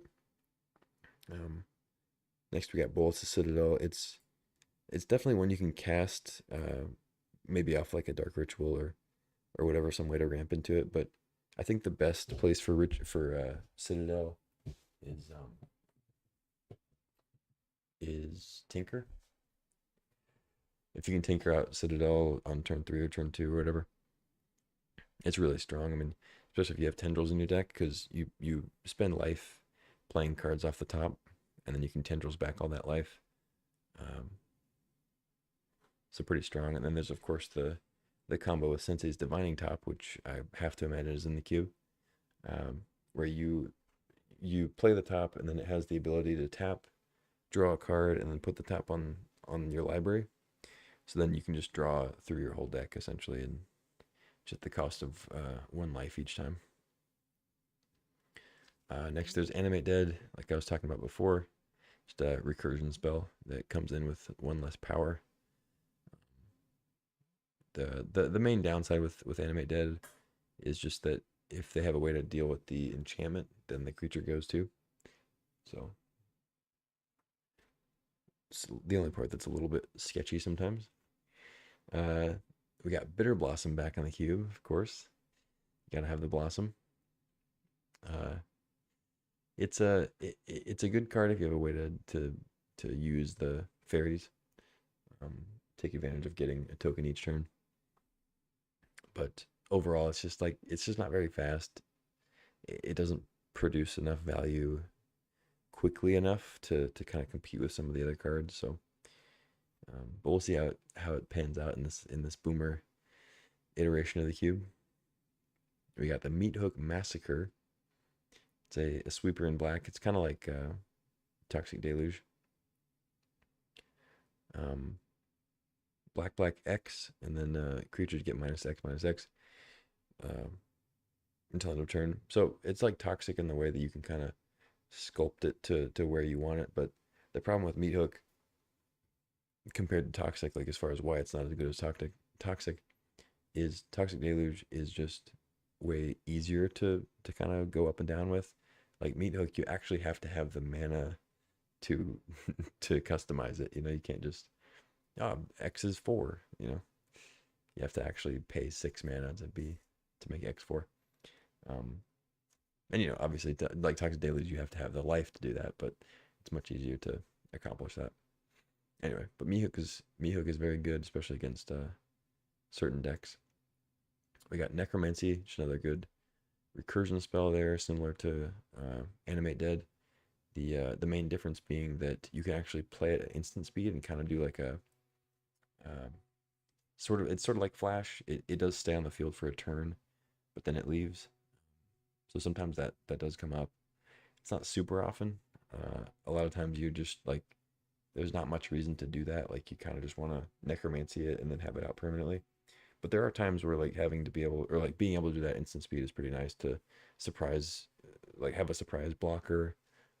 You know, get a Griselbrand out, block, gain 7 life, draw 7 cards, and go from there. And you maybe wouldn't have been able to do that if you got it out on your turn because they would have had some like sorcery speed way to kill it. You know, it comes up, but we got Recurring Nightmare, obviously another recursion spell, but this one kind of goes in a slightly different deck sometimes than just like straight up recursion, because you do have to have other creatures initially. So a lot of times you can find Recurring Nightmare builds that don't actually have like a big payoff. Ideally, you do have one. You have something like a Vault-Worn Tyrant to actually just go crazy. But Recurring Nightmares are still good in decks that are just recurring like Grief and Shriekmaw and stuff like that. You know, just getting stuff back from the yard that have ETB effects. Next up, we got Bomat Courier. We're into red now. Bomat Courier, 1 mana, haster. And gets in, and then when it's no longer up to par in the combat, you can sacrifice it and get the cards from underneath it. Goblin Guide is back. 1 mana, 2/2 haste, and then when it attacks, your opponent could potentially get a free land. But they never do. It's okay. Just play the card. It's great. We have Goblin Welder is back. 1 red for a 1/1, and you can swap an artifact in the graveyard for an artifact on the field. Be really strong with stuff like Memory Jar, stuff like Portal to Phyrexia, things like that. Wormcoil Engine, I'm assuming is back in if they're doing all this nostalgia stuff. Grim Lavamancer, really good. 1 red for a 1/1, and then you can shock stuff if you've got fodder in the graveyard to use. Surprisingly, Jackal Pup is back. 1 mana, 2/1 in red. When it's dealt damage, it deals that much damage to you. I would imagine that Jackal Pup is going to be a frequent last pick in a lot of drafts. I don't know. We'll see, but I can't imagine it's gonna. It's I would say on average, Jackal Pup will be picked in the last five cards almost every time, almost every draft. But you never know. We got Monastery Swiftspear next, a much better one drop. 1 mana, 1/2 haste with prowess. Pretty solid card. Next up, Ragavan. I mean, just look at like Jackal Pup and Ragavan next to each other. These are in the same cube.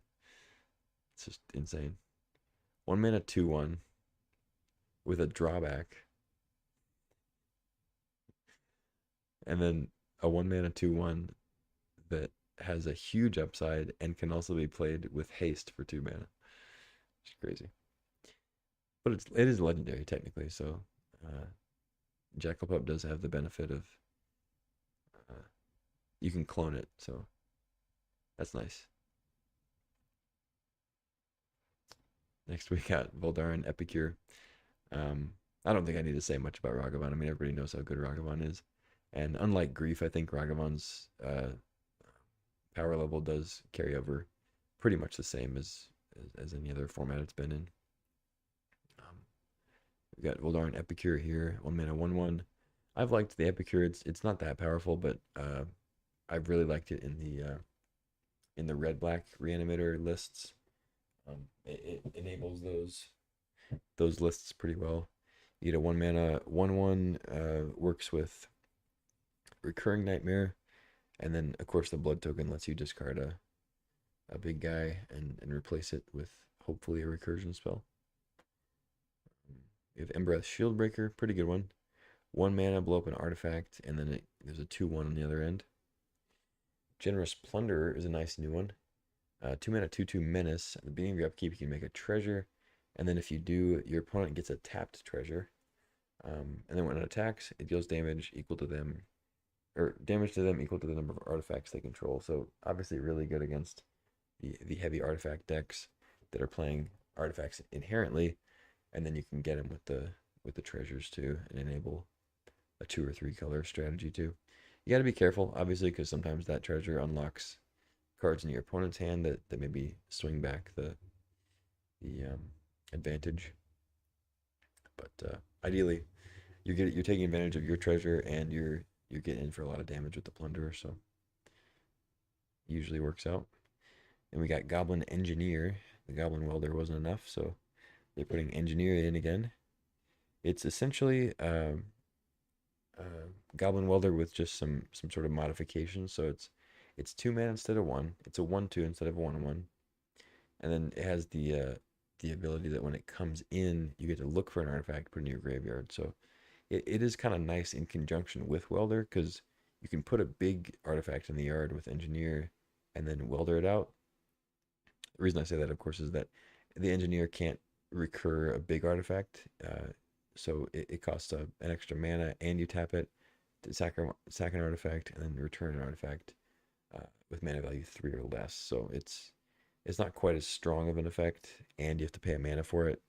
But the Engineer actually puts an artifact in the yard, so the weaker other ability kind of balances it out, I guess.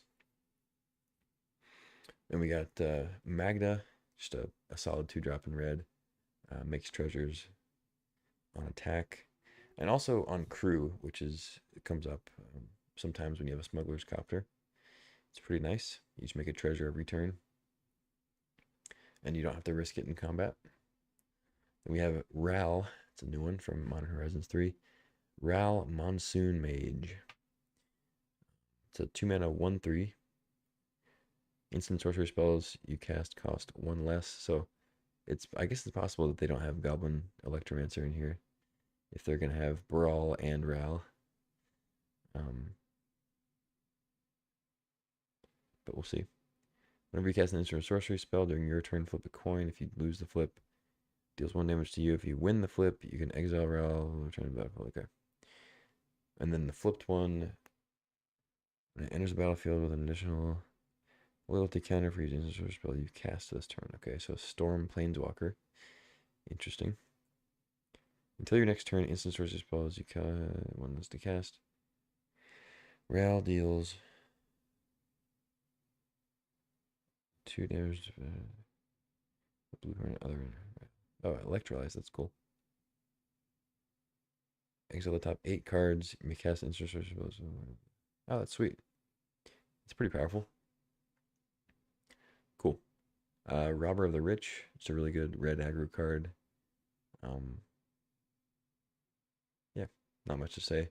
They have to have more cards in hand than you. So you want to dump your hand and get in there. It has sneaky reach. Can block 1/1 flyers and stuff. Runaway Steamkin is back. It's a card I really like. I liked playing it in standard when it was in standard. Uh, it gets a +1/+1 counter whenever you cast a red spell. But it gets a max of 3 counters. So once it gets to 3, it stops getting counters. But then it has remove 3 counters to add 3 mana. So it's pretty nice to just keep the ball rolling if you have any amount of card advantage. You keep casting red spells, get 3 mana, cast some more, get more counters, and continue from there.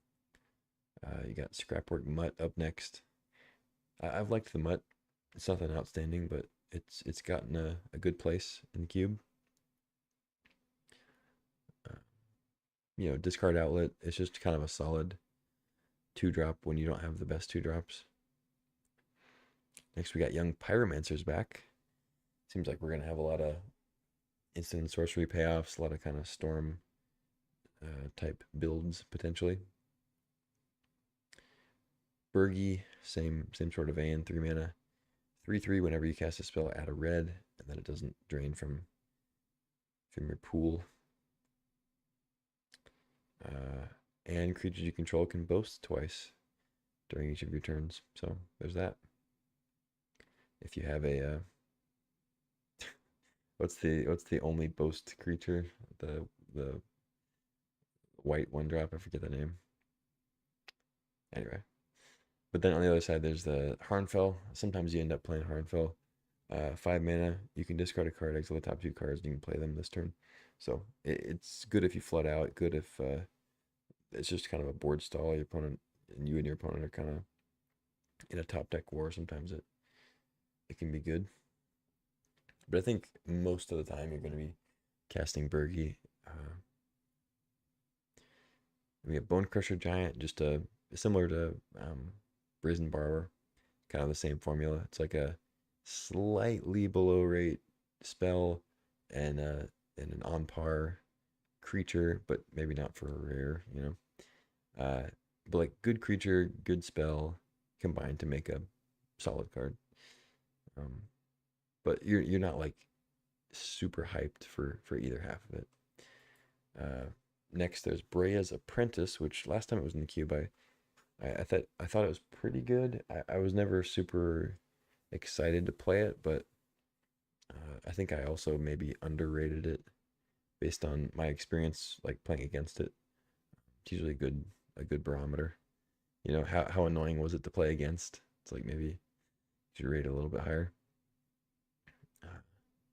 We got Goblin Rabblemaster. Another boomer card for sure, but I think it's earned a good spot there. Imperial Recruiter is next. We have Recruiter the Guard also. So those 2 tutor effects are back. Makes sense with Deceiver Exarch twin combo back. Got Rampaging Ferocidon. I really do like the Ferocidon. It's good against mono white, which I think mono red typically has trouble with. Just because mono white is like, especially nowadays, it's just as aggressive as red. Like it has the capability to be just as fast. The only thing is it doesn't have any burn. Like it doesn't have that finishing reach that red can potentially have from the hand. It doesn't have cards like Fire Blast where you get them to 4 and then you just win the game. You don't have to go through another combat step kind of thing. But of course, the drawback is white just has so much in the way of removal that comes on creatures. Like, what's I can't think of the name. The 3 mana 2/2. We just talked about it earlier. comes in and exiles a thing with mana value 4 or less, whatever. I forget the name of it. But stuff like that where it's like you're building the board out, but you're also getting rid of threats. Whereas red, it's still very aggressive, but uh, you don't always get like Fury and Flametongue Kavu are kind of the only ones where you get that removal with the creature attached. Although I guess Glorybringer's right here too. Glorybringer would like a word. But yeah, anyway, white just has more of that, I guess I'll say. So my only point being that Ferocidon is nice against white because it prevents the other sort of tiebreaker, which is life gain that white gets to take advantage of. And white also ends up making more creatures typically to enable their aggro game plan. So Ferocidon punishing them for making tokens and stuff is pretty nice. We've got Seasoned Pyromancer, just a great card. It's one of my favorite semi-recent additions. 3 mana 2/2, discard 2, draw 2, and then for each non-land you get a 1/1, and then you get to exile it from the graveyard for 2 more 1/1s. Just little bits of value all around. Then old Flametongue's back. I love Flametongue Kavu. It's one of the first Magic cards I ever got in paper. Just great artwork, super flavorful, solid card. So happy to see it back. And then we got Hellrider, another classic 4-drop. It's one of those that just can kill you out of the blue. You think you're stabilized, and then they drop a Hellrider, and all of a sudden you're taking 12 damage or something when you thought you were only taking like 5. Then we have Pia and Kiran Nalaar, another 4-drop. So it makes a couple tokens. You can sack artifacts to shock people. Not a great card in my opinion, but it's one of those where like if you go through the draft and you end up not getting any 4s and you pick up a Pia and Kiran, you're happy to play it. But it's fairly low on my like 4-drop list. Pretty much all of these I'd play over it. Like I'd play Flametongue and Hellrider over it in most decks. I mean, there are a lot of times where like you do have artifact synergies and you'd care about the 2 Thopters. So next up we got Fury. Fury is just one of the best red cards in the whole cube. One of the evoke elementals, just crazy good. You can kill. Sometimes you can kill 4 creatures with it, which is insane for no mana sometimes. And then if you do drop it, 3/3 double strike is no joke. Kills stuff like Urza, kills planeswalkers. Something that Solitude can't really do. We got Glorybringer, just a solid dragon. I mean, the 5-mana dragons are always just quintessential cube cards because that's just what red has at the top end. It has 5-mana dragons that they get in there. They have haste. They give you some benefit. We have the trifecta right here: Glorybringer, Goldspan, Thundermaw is the new trio. Goldspan, of course, being the most recent. It used to be, God, what was the name of the? What was the name of the one from Theros? Was it Stormbreath? Something like that. I think it was Stormbreath Dragon, or is that what it was? Yeah, Stormbreath Dragon. So it used to be this one and Thundermaw, and then like when Amonkhet came out, it was Glorybringer. So like Glorybringer was the previous like new kid on the block. That I think it must have bumped out probably another 5-mana big clunky thing. Yeah, Stormbreath was always kind of cool. Every once in a while you'd monstrosity it and be ridiculous. Yeah, anyway. Where were we? So yeah, the big 3 dragons, they're all pretty good, fairly comparable. I think in my opinion, Thundermaw is actually like the best typically. So I'm not really sure why that one's the one that got cut. They probably explained it in the notes, but I don't remember what they said the last time they cut it. But I really think that like typically Thundermaw is better in the strategies that I end up playing with red. But I mean, you know, Glorybringer and Goldspan obviously give you more value in a typical game because they're actually producing things like Goldspan gets a treasure that sacks for 2 as long as it's out, and then Glorybringer takes out a threat or takes out a blocker. But Thundermaw being a 5/5 is actually pretty big, like a big deal compared to a 4/4. And then also tapping down any like jump blockers is great, and then also killing like spirit tokens and things like that is actually like it's substantial and it comes up a lot. Um, anyway, Kiki Jiki, of course, I've mentioned it a few times now. Uh, we've got twin combo back, so gotta have Kiki in there. Um, Along with that, we have Zealous Conscripts, which of course works with Kiki Jiki and Splinter Twin, except it's a sorcery speed and a little bit more expensive combo to pull off. Um, but of course, then it has more inherent value compared to Deceiver Exarch or Pestermite. It has 5 mana 3/3 haste and steal a big thing of theirs. Attack with it.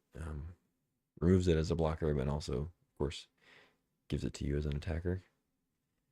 Works great with planeswalkers. You steal their planeswalker, minus it. Sometimes it kills it, and you get the effect. That the dream is that they plus the planeswalker up to where right before they're going to ultimate it, and then you get a Zealous Conscripts it, and then ult the planeswalker, it kills it, and you get the whatever effect, emblem or whatever it is. We got Inferno Titans back. I guess Frost Titan's the only one that didn't make it back in. Not too surprising. They couldn't quite do that to themselves, I guess. But Inferno Titan's back. Good to see it. We got Chandra. Chandra's great. Just a really solid 4-drop. It's one that really helps you against control decks because if it lands, it's really hard for like a blue deck to deal with Chandra.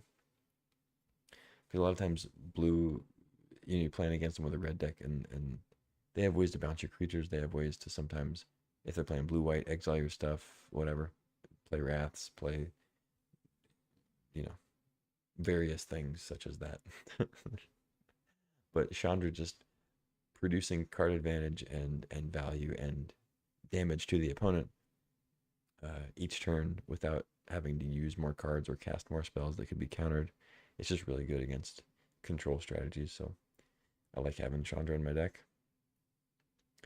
We have another 4-mana Planeswalker here in Daretti. A much different strategy though than what you typically do with Chandra. Daretti's all about the artifacts. It's also, you can do stuff with the graveyard with discarding cards and stuff. But it's essentially an artifact synergy thing, Goblin Welder and Goblin Engineer type shit. And it can be your commander, so there's that. Then we have another Chandra, really powerful Chandra, another 6-mana walker to go along with Elspeth. It says, whenever you cast an instant or sorcery, you can copy it. You can choose new targets for the copy, but that only triggers once each turn. So you can double upheaval. +2, add 2 mana of any combination. +1, exile the top 5 cards of your library. Till your next turn, you can cast instant sorcery spells from among them. Yeah, both pretty good. Always good to have like 2 pluses, like I was talking about with the Elspeths. And then -X deals X damage to each of up to 2 targets. So, I mean, 6 mana, you could drop it if you're in a desperation mode.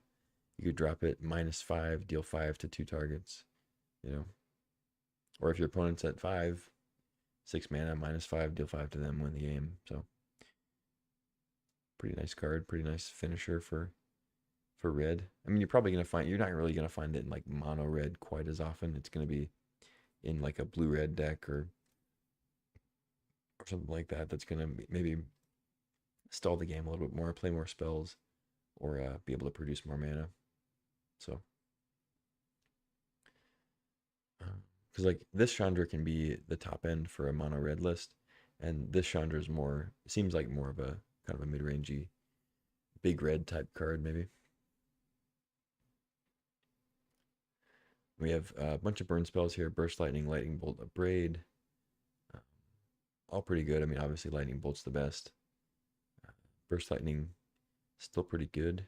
Nice to be able to bump it up to 4 damage in certain cases. Abrade is nice. You can blow up artifacts. It's pretty good. We got Desperate Ritual, Pyretic Ritual, Seething Song, and then slightly different, we have Manamorphose. I love the Manamorphose. Even as somebody who doesn't really play combo that much, it's a cool card. But yeah, I mean, mostly what you're doing with Desperate Ritual, Pyretic Ritual, Seething Song is just like Yawgmoth's Will type stuff, and then Underworld Breach, regular old Storm shenanigans. Then we have Through the Breach, 5 mana instant, throw a creature into play, give it haste, and then sack it at the end of the turn. So good with cards like Archon, Emrakul, all that good stuff. Then we have Fire Blast, one of my favorite cards, really of all time. It was one of the first cards I ever played with, ever had, held in my hand. Great artwork. And yeah, it's just one of the best like red finishers. It feels so good to finish the game with a Fire Blast. You attack in, you're like, whatever. There's no way they can prevent enough damage that they're not dead to Fire Blast, and then you watch them decide on their blocks and go to 3 or 4, and then you Fire Blast them. It's even better when you're tapped out because they think they're safe. They're like, okay, I block here and here, and then I get 1 turn, I can do this, and you just Fire Blast them. They're dead. And then on the other end, it always sucks because you think you're in the clear, and they're like, okay, they're tapped out. And then they pause after combat for a second. You're like, oh god, here we go. But great card. Another free red spell here. At least a red spell you can cast for no mana. Pyrokinesis. It's one that I don't play that often, but I know that other people think it's really good. So it's probably better than I think it is in my head. Like better than I like where I pick it. But that's kind of the typical thing where you if you rate something slightly below what it should be, or at least what other people rate it, then you don't pick it as highly, and then you don't end up playing it as much, so then you don't always change your opinion of it, if that makes sense. Anyway, but Pyrokinesis is a good card, really good against certain matchups. And then just like all the other cards where you're pitching another card, it's always much better when you have ways to get a card advantage. So then we have Chain Lightning, another burn spell. 1 mana, deal 3, and then they can send it back at you if they have enough red. We have Faithless Looting. Pretty strong card. I like it much better than Careful Study just because you can flash it back. And I think red, for the most part, can take advantage of the draw 2, discard 2 a little bit more. Just because it's a unique effect. Red doesn't always get the draw cards, like get turned through their library, so having that option is pretty nice. There's just a lot of other ways, like Careful Study. It's like, yeah, you can pay 1 to draw 2 and discard 2, and maybe you take advantage of the discard, but there's also cards like Preordain and Ponder that are just so much better at drawing cards and like finding things, Whereas, but in red, it's like you don't have as many options, so Faithless Looting is a little bit more of a premium, plus you can flash it back. We have Firebolt, Flame Slash, more burn. Flame Slash is in my opinion really good. Like it's become a really solid card in Cube just because it used to be you didn't care so much about Flame Slash because Lightning Bolt killed most things that you cared about. But it's just like now as they're printing more and more cards, more and more things have 4 toughness at like 3 mana, or 3 and 4 mana, to even like 2 mana sometimes. So they're getting their 4 toughness creatures out sooner, which means you have to have cheaper answers. And like having a cheap answer to a 4 toughness creature like Urza or Adeline or something is just a lot better than it used to be. So Flame Slash has kind of gotten bumped up for that. It's not quite as replaceable as it used to be. We have Rite of Flame, another ritual. Um, Rolling Earthquake. It's a red sweeper. X and a red deals X damage to each player and each creature without horsemanship. Which I don't think that we have any horsemanship creatures, so pretty much every creature. Next up, we got Wheel of Fortune, another draw 7. Just a great card in the right deck. You can even play it in some mono red decks if you have like a really low curve. You can just dump your hand and then Wheel of Fortune, hope that you get to take more advantage of it than your opponent. Empty the Warrens is back. I kind of figured it would be. It's a great classic subpar like C-list storm card. if you didn't get Tendrils and you didn't get Brain Freeze and you're playing red in your storm deck, you play empty. Then we have Fiery Confluence, a great red finisher, like one of the best red 4-drops you can get.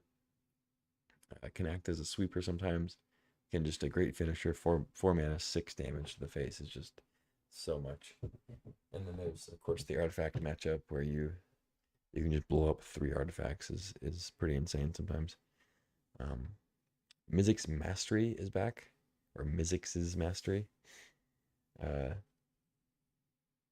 I don't like this card. I'll just go ahead and say it.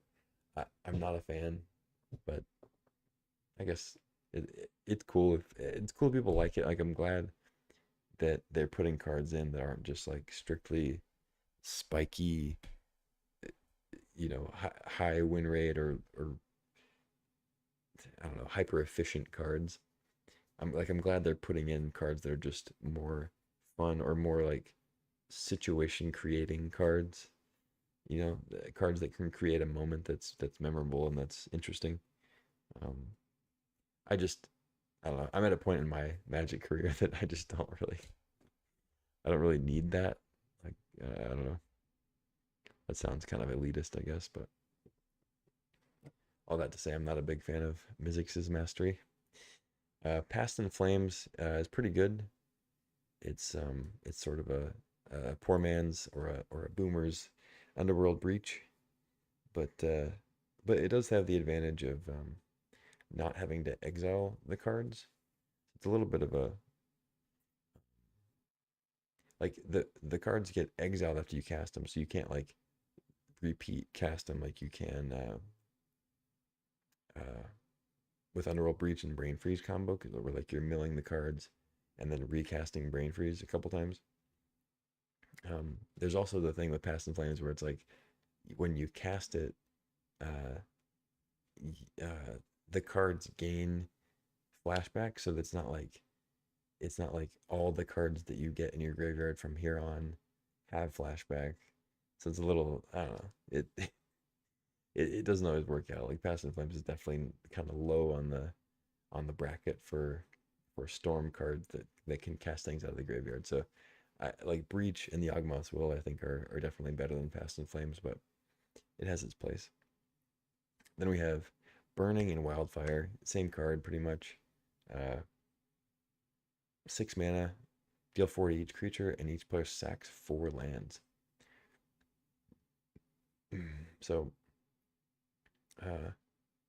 although I guess let me see the Oracle wording for Burning, because I guess Burning could be slightly different.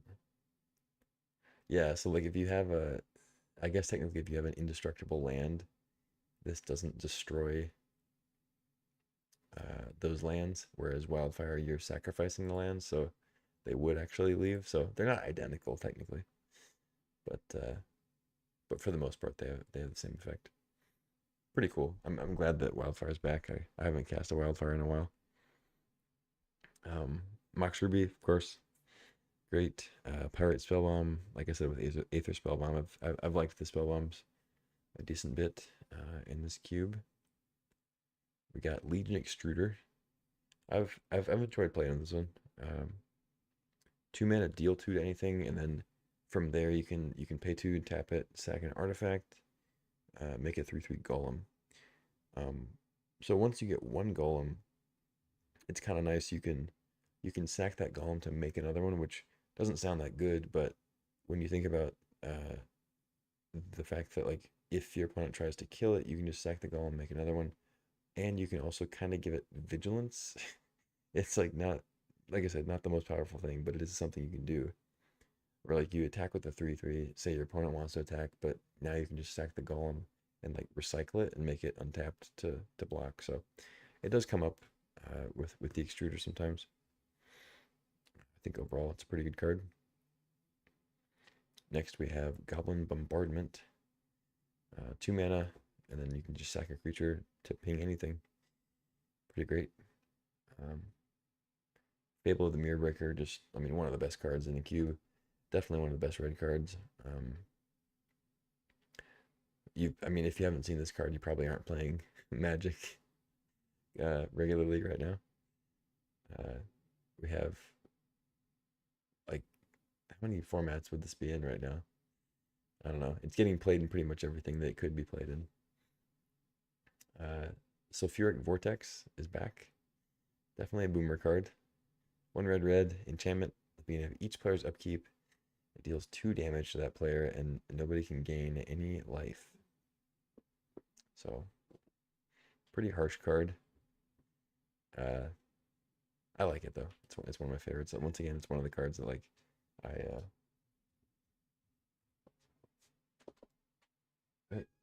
that I it was like one of the first ones that I had as a kid. Um,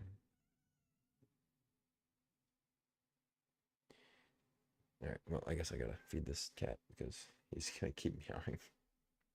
It's not really time for him to eat, but whatever. He gets what he wants. I'll be right back.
All right, we're back.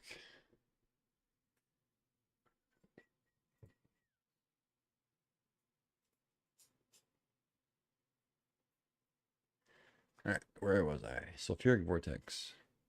Yeah, like I said, it was just one of the first cards I've ever had. It's pretty cool. Puts a lot of pressure on your opponent, and it's a card that's it's not a creature. It's recurring damage that can't be removed that easily by like a black deck or something. Something they have to deal with that doesn't die to Fatal Push or a Wrath or something like that.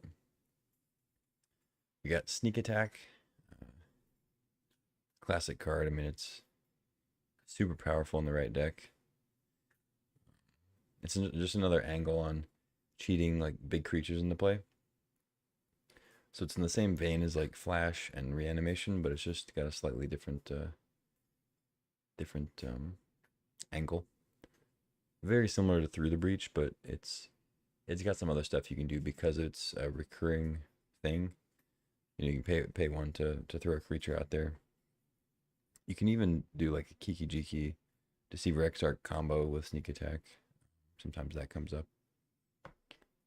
You got Splinter Twin. Speaking of that combo, uh, I mean Splinter Twin combo is like one of the most famous Magic combos in history. So it's back in the cube. It was taken out. I think I don't remember how long ago now. It's been a few iterations, but they took it out. I think just because it was one of those combos that didn't really interact with any other cards very well. Like Deceiver Exarch and Pestermite, you you could play them in a deck that didn't have the combo, but you didn't really do that. Like they were just really weren't that good if you weren't comboing with them.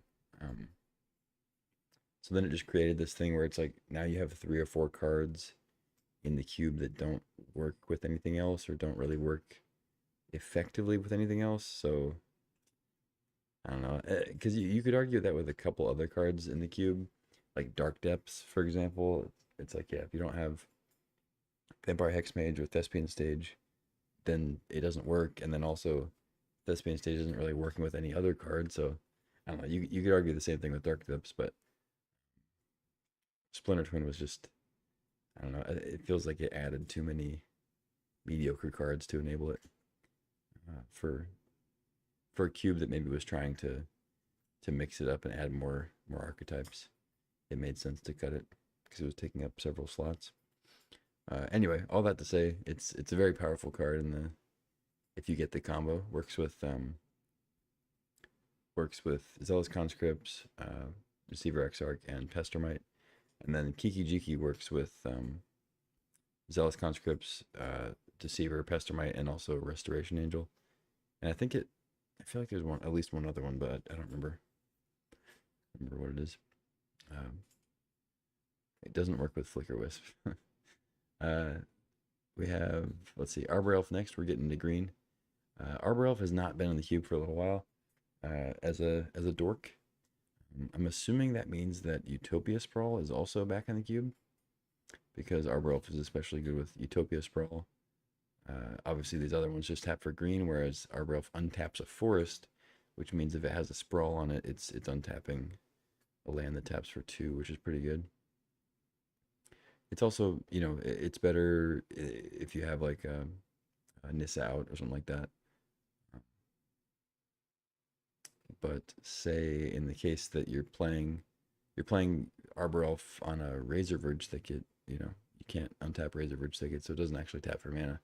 So the land you play it with actually has to uh, tap for green be a forest. It can't just tap for green. Then we have Birds of Paradise, just one of the best dorks in the cube, if not the best. Taps for any color, has flying. Elvish Mystic, just a good little elf. Elvish Reclaimer, another elf, but doesn't tap for mana. It taps to go get lands. So you pay 2, tap it, sack a land, and then you can go get any land from your deck, put it into play tapped, and then it gets +2/+2 if there are 3 more lands in your graveyard. It's kind of just a Dark Depths enabler for the most part. You can go get Gaia's Cradle with it. That's pretty much the only use. Well, I guess you can get Strip Mine. Yeah, that's the other one. But yeah, it's just getting those utility lands. Is Dark Depths, Strip Mine, and Gaia's Cradle are probably the most common. What? You done eating? You done? You still hungry?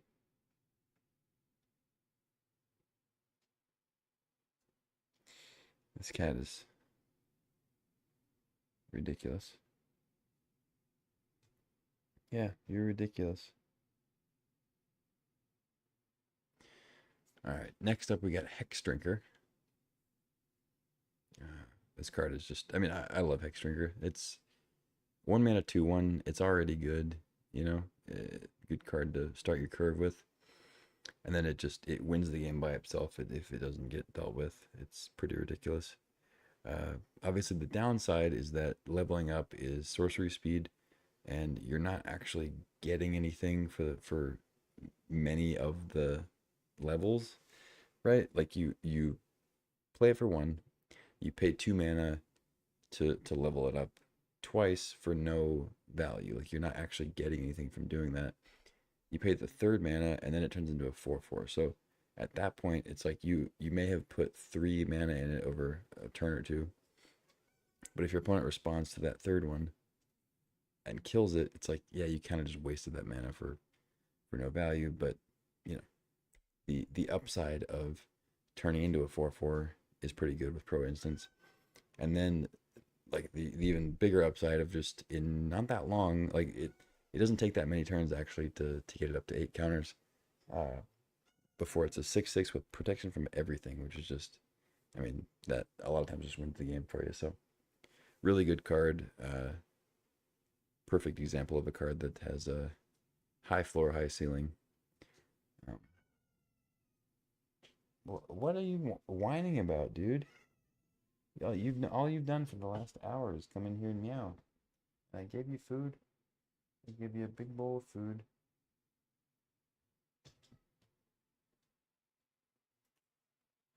Yeah, play with that. He's throwing packing peanuts at me. Maniac. Alright. Now we have Ignoble Hierarch, another dork. The dork on the dork list. Ignoble Hierarch, 0/1 with Exalted.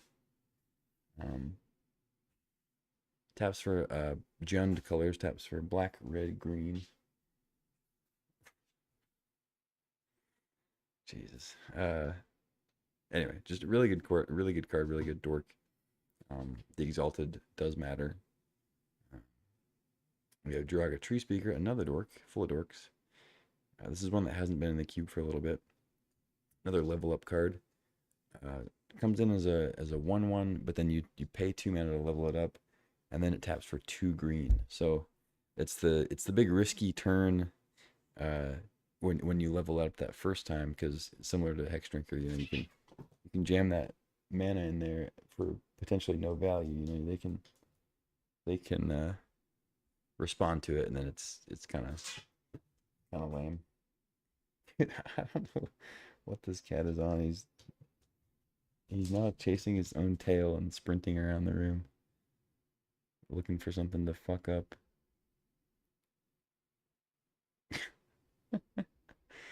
Oh, Jed. Anyway, Treespeaker, good card. Nicknamed Soul Ring by some of the community. This cat is going crazy. I wish I could show you guys this. I guess I could turn the camera, but wouldn't really do it justice.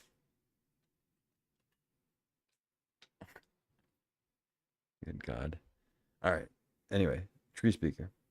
So you really only need to level this up once. There's not a lot of cases where you want to level it more than that.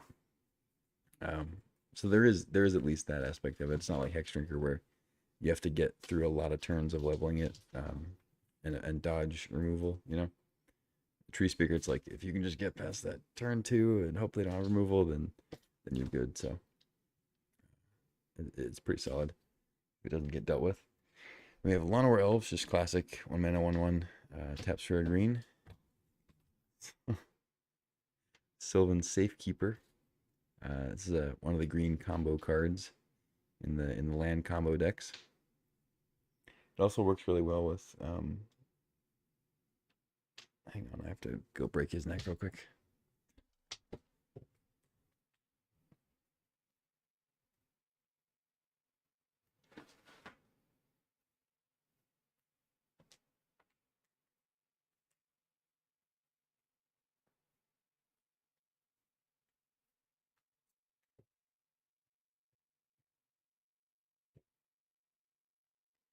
All right. Anyway, like I was saying, Sylvan Safekeeper.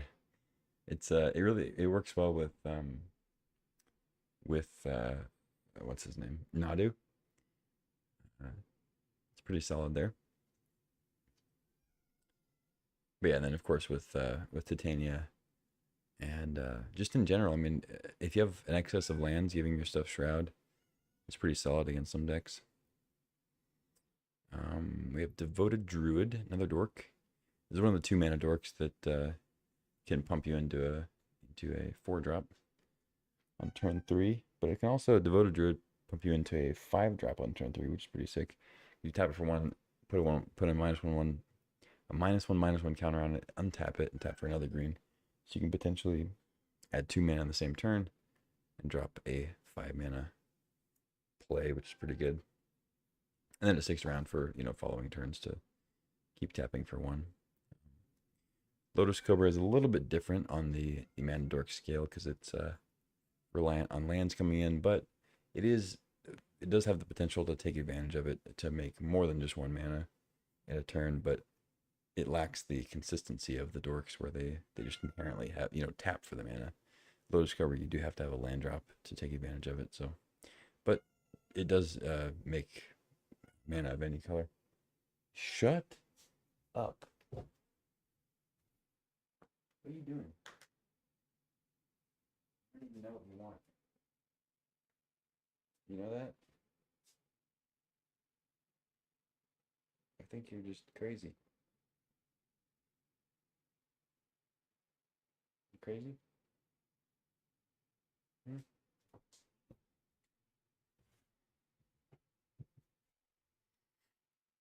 Anyway, speaking of mana of any color, we have Paradise Druid next. You want to get down? Okay.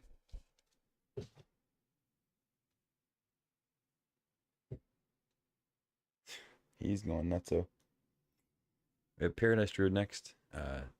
Has hexproof as long as it's untapped. So then taps for a mana of any color. It's a 2/1. So it's nice that it has hexproof, so that means you can use it at least on the next turn, unless they have a Sheoldred's Edict or something like that. Liliana. Hang on, sorry.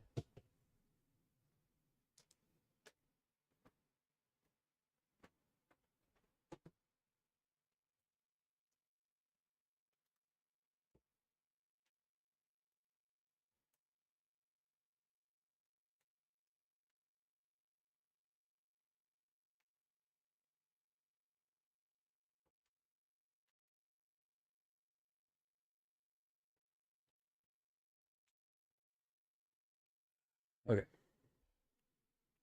What was I saying? Oh, I was just saying, it's nice. It's a nice effect, nice ability to guarantee that you have that mana the next turn to dodge some removal.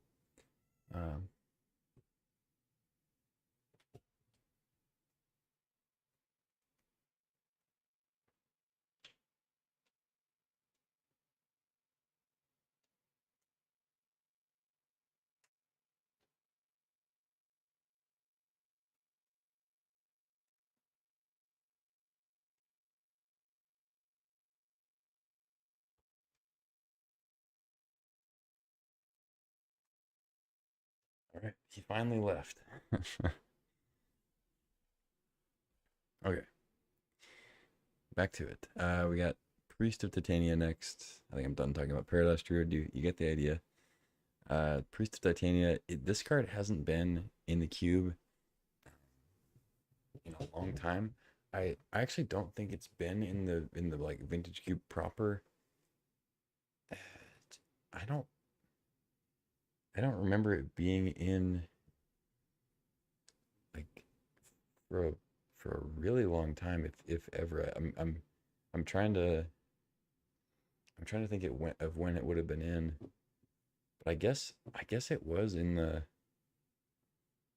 like the really old versions, like almost 10 years ago.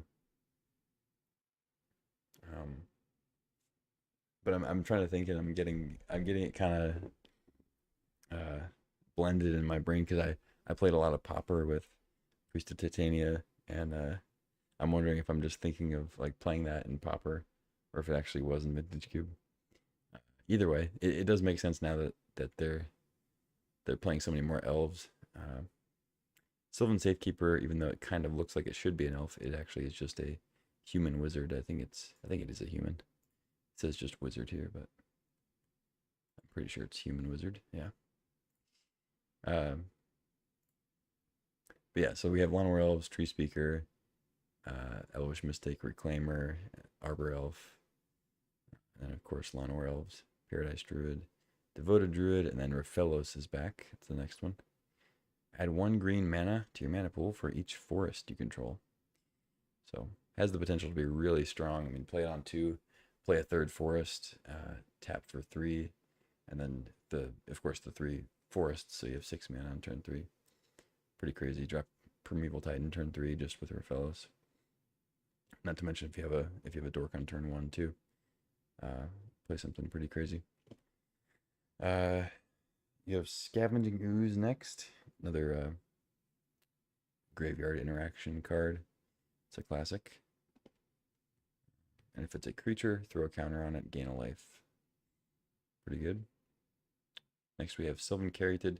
Kind of similar to Paradise Druid, where it's just nice to have your 2 mana dork that taps for any color, get protected from removal. You're just guaranteed that you get to actually untap with it the next turn and play your multicolor thing. It's pretty nice.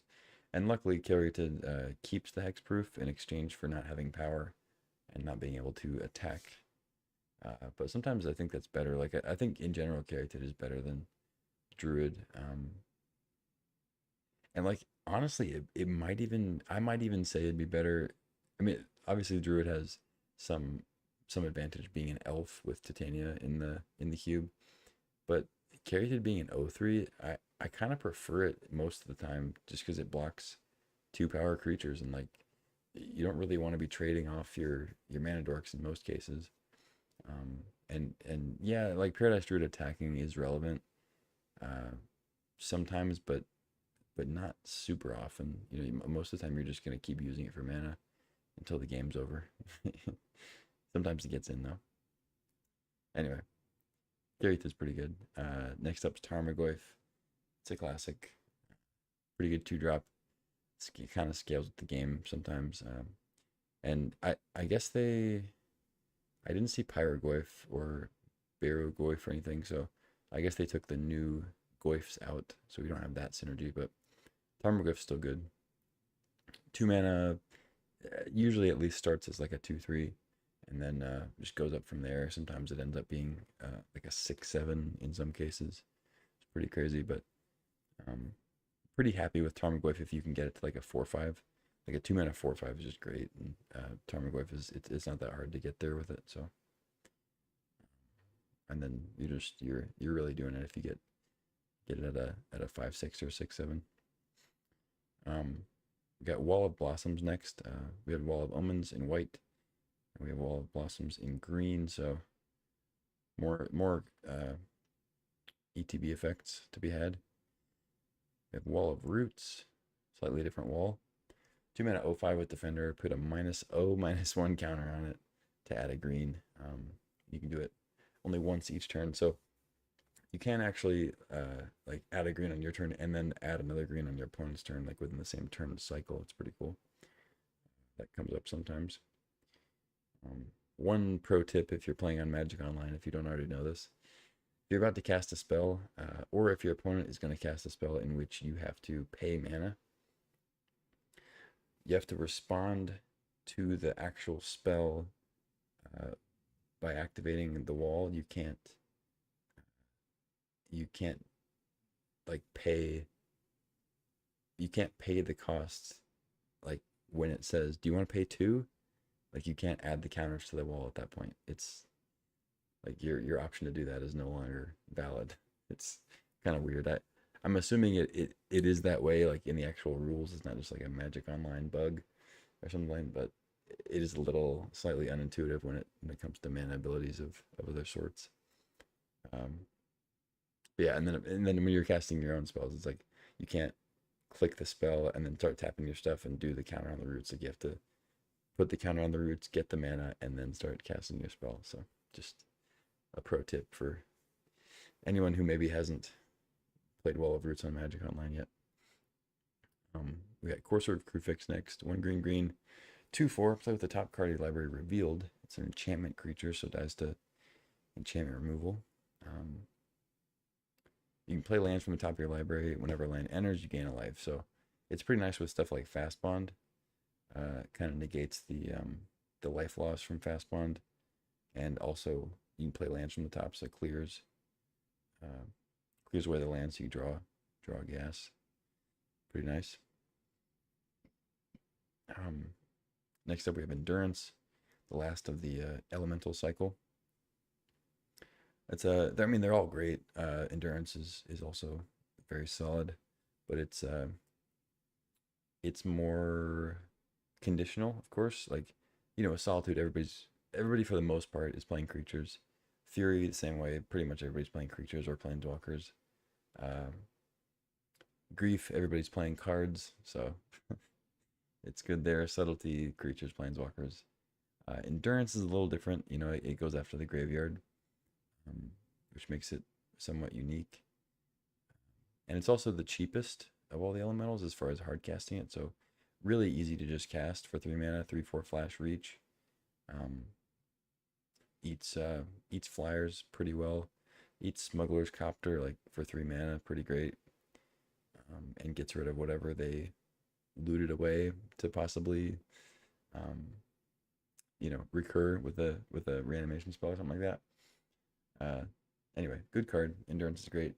And it does have pretty good utility with the evoke thing, because you can tap out against Reanimator or against a deck that cares about the graveyard, and then still have the option to Endurance if you really need to. Next we have Eternal Witness, classic card. I mean, it's just a great creature. 3 mana, 2/1. You get a card back from the yard. It's at its best with Time Walk. That's where it really shines. But obviously works with any card. Ramunap Excavators next. It's a creature version of Crucible of Worlds. 3 mana, 2/3. You play lands from your graveyard. Pretty cool. Great with Fast Bond. Great with fetch lands. Strip Mine, stuff like that. We got Reclamation Sage is back. No more Outland Liberator. Back to the OG. Rec Sage. Got Tyler's Tracker, classic, good with fetch lands. One of the few like green card advantage cards. Now that Harmonize is not in the cube. At least I don't think it is. Maybe it is back. It could be back. We'll see once we get to the sorceries. I don't want to skip ahead. Of course, Oracle of Moogly Dooley is back. The boomerist of boomer cards. 4 mana, 2/2. You can play an extra land each turn, and then you play with the top card revealed. So it's like Courser, except you get to play an extra land, which is pretty sick. Like I was saying, Courser's good with Fast Bond. Oracle's also good with Fast Bond, but it has an exploration built in, so you already get to play 2 off the top, which is usually enough to clear most of the lands that you want to clear. Then we have Questing Beast. I mean, just one of the best 4-drops in the cube. I was watching LSV draft, and it could have just been because of the specific deck that he had. He felt like he could produce a lot of mana or something. But he actually had the option to play Oddity, Ulvenwald Oddity, or Questing Beast, because he wanted to cut one of his 4-drops. And he cut Ulvenwald Oddity, which I found odd, because I feel like Questing Beast is better, but I don't know. He cut the questing beast, and I was surprised by that. Uh, but like I said, I think maybe it was just specific to that list where he felt like he wanted that mana sink on the oddity, and thought that that'd be maybe better than what questing beast could offer. Anyway, but my opinion is that questing beast in general is better just because it has vigilance. So if you're in a race with an opponent who's also trying to attack you, that vigilance is big. The death touch is good, and then just not being able to be blocked at all by small creatures, I think is just, to me, I found it to be better than having trample, because your opponent can just block the oddity with two 2/2s. You can't do that with questing beast. Like you have to throw one big creature at it, or like a 3/3 and a like two 3/3s, and then it's got death touch, so it takes both of them out. Like I don't know. It's not a great mystery why questing beast is good, but I just I found it interesting that Luis cut the beast instead of the oddity there. But anyway, all that to say, they're both good cards, both good strong green 4 drops. Next, there's Deep Forest Hermit is back, 5 mana, 1/1 with Vanishing. It's from one of the master sets. I forget which symbol this is. I think it's, or wait, is this? I think that's the first Horizons set. Anyway, 5 mana, 1/1 Vanishing. It's sort of a callback to Deranged Hermit down here. It's makes 4 1/1 green squirrels, and then squirrels you control get +1/+1. It's the Squirrel Lord. But the difference, and I think what makes Deep Forest Hermit better in general, is that it has Vanishing, which means it slowly loses counters until it loses its last counter and then goes away. Whereas Deranged Hermit has Echo, which it's the same thing. It comes in, it makes the 4 squirrels, and then pumps up the squirrels. With the one old school difference is that the range tournament gives all squirrels +1/+1, which includes your opponents if you have like the mirror match. But it also has Echo, which means that you play it for 5, it comes in, and then the next upkeep you have to pay that mana cost again. So you have to pay 5 again or sacrifice the hermit. And in some cases, like probably like half the time, you just sack the hermit, maybe more than half. But sometimes you want to keep it. You want those beefy squirrels, or you have a way to flicker it later on, or whatever.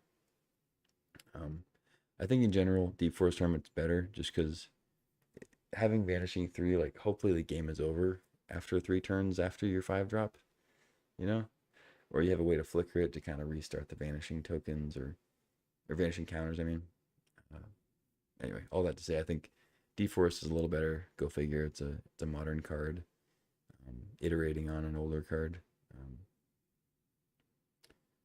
But Deranged Hermit's also good. It's just a classic. Kev Walker art makes it better. Then we have Elder Gargaroth, super powerful 5-drop green creature when you have the time to cast it. 5 mana 6/6 just gets you back in the game if you're behind. It blocks flyers, has vigilance. I mean, a lot of the same reasons the Questing Beast is good. It just kind of single-handedly takes over the game and keeps your opponent from cracking back and like racing you. Next we've got Titania, a great lands combo card that I've enjoyed playing since they put it in a couple years ago. 5 mana 5/3. When it enters, you return a land to the battlefield. So hopefully fetch land, hopefully strip mine, something like that. And then whenever a land you control is put in the graveyard, you get a 5/3. So it works great with Zuran Orb and Sylvan Safekeeper. And then, of course, like I said, fetch lands. Just a solid card overall. We got Kogla back in. I don't love that, but it's whatever. 6 mana, 7/6, fights a creature, destroys artifacts and enchantments, blah, blah, blah. It's fine. I don't love it. Primeval Titan's great, though. I love a Primeval Titan. 6 mana, 6/6. It's, of course, part of the Titan cycle. When it enters or attacks, you get 2 lands in tapped, so pretty sweet. I tell a funny story about Primeval Titan with a the Dark Depths deck that I accidentally didn't submit my deck, so it gave what Magic Online does when you don't submit your deck is it gives you this like I forget if it's 60 cards or like 100 cards or I don't know something weird. I can't remember exactly what it gives you. Uh, yeah, I don't think it's 100 cards, but it's something stupid where it just gives you like a bunch of like it puts all the cards in your pool in the deck. I think it's like 80 cards, I want to say. So I don't know. Because it puts all 45 cards in your deck and then it adds some amount of lands. I don't know if it's like if it's maybe like 25 lands. I guess that'd be 70 cards. I don't know, whatever it is. Uh so I accidentally didn't submit my deck, but I had the Dark Depths combo and I had Crop Rotation and Primeval Titan and I had Natural Order. And I actually ended up going 3-0 with the deck because I managed to win game one a couple times, even with the crazy deck. And then like for game two sideboarding, I could take out all the crap and have an actual streamlined deck. Um, but I actually won all of my game ones with the deck. It was ridiculous, but it was only because I happened to draw like I happened to have natural order or crop rotation in my opening hand, and then also the other piece of the combo, or I just like natural ordered for Primeval Titan and then got Dark Depths and they didn't have an interaction for it. So it's kind of crazy to just like win with a nonsense like 80 card deck. Kind of makes you wonder if it's all worth it. Like what are we getting so nitpicky about cube cards and if you can just win with an 80 card deck? Uh, anyway, on to Vorinclex. Another relatively new one called Heimcard. 6 mana, 6/6 trample haste.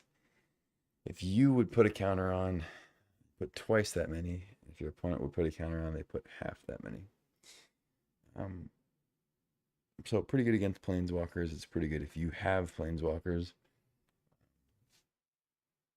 Yeah, it's good in a variety of ways, and the biggest one just being a 6/6 with trample. So a lot of times that gets the job done itself. Next we have Protean Hulk. 7 mana, 6/6. When it dies, search your library for any number of creatures with total mana value 6 or less. Put them onto the battlefield and shuffle. So I'm assuming they're adding this. I mean, they've had it in there before, but I'm assuming they're adding it for flash value. Another kind of cool flash card. I'm interested to see where it goes. I mean, you can flash a Protean Hulk in and then go get a Primeval Titan on turn two. So that's pretty sweet. I'm sure there's a handful of combos you can probably do with like smaller creatures. Because it says any number, so as long as the total is 6, so like you can get a 3-drop and 3 1-drops, like that could be pretty good value. You could have a 1, a 2, and a 3, 3 2-drops. Other combinations of numbers, and then we have next to it, of course, just a typically better flash target, and unless you have a game-winning combo. We have Voltborn Tyrant, pretty sick. Great to reanimate, great to sneak out, great to flash out, all those things. And then we have the big Hoofster. The Hoofster is back. Craterhoof Behemoth, the classic green finisher. It's what you used to always want a natural order for, more than anything else. Play a bunch of dorks. Play natural order, Craterhoof, attack them for 100 and win the game. That's how it goes. And then there's Woodfall Primus. That's kind of the backup. That was the classic 1-2 punch. If you have the creatures for Craterhoof, then you win. And if you are behind and need to blow up a Planeswalker or something like that, you natural order for Primus and go from there. Worldspine Worm is another big kind of sneak attack flash creature. It's not that great. Otherwise, you can't really reanimate it. We've got Garruk Wildspeaker. Kind of cool to see him back. It's one of my favorite planeswalkers in the older iterations of the cube, but It kind of got pushed out, just the case of being a 4 drop in a cube that's getting faster and faster, and you gotta compete with other really powerful 4 drops.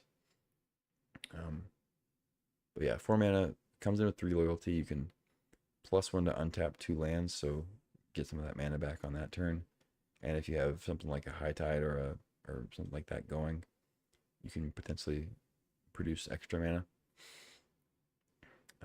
-1, put a 3/3 into play, and then -4, you can overrun. So you can actually overrun the turn after you play him, which is sometimes pretty scary if your opponent doesn't have any pressure on you.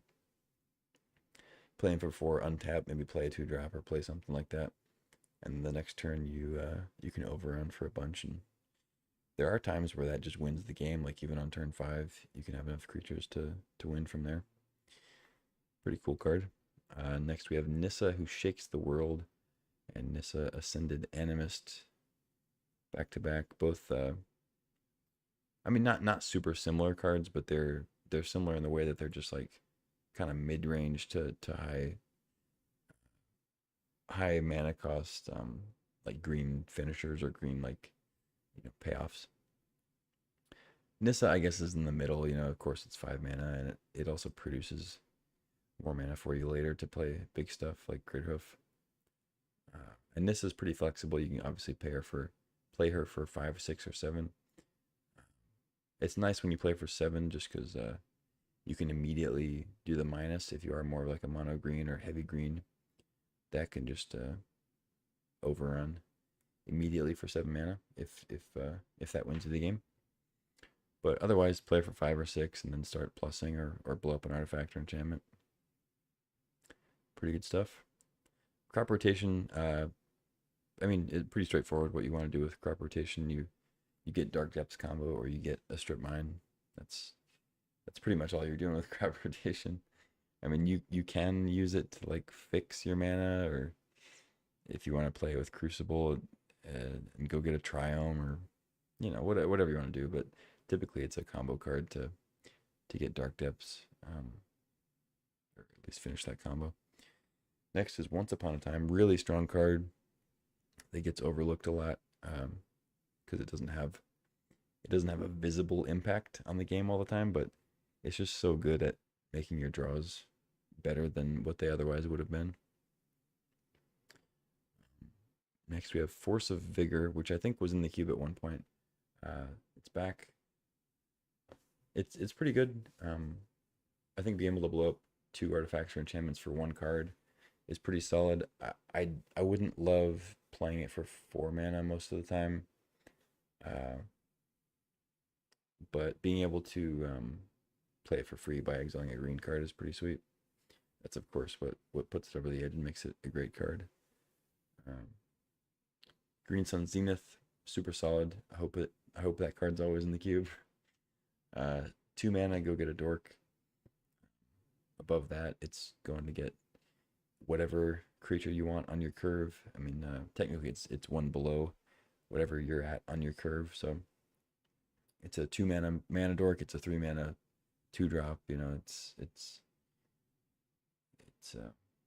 sacrifices a mana on your curve for the versatility of being able to get whatever creature you want. So pretty nice. And then at the very top end, you can even Green Suns out stuff like Atraxa or Woodfall Primus or even Craterhoof. You just have a ton of mana to work with, which sometimes happens, especially if you get like Raphelos and you get flooded.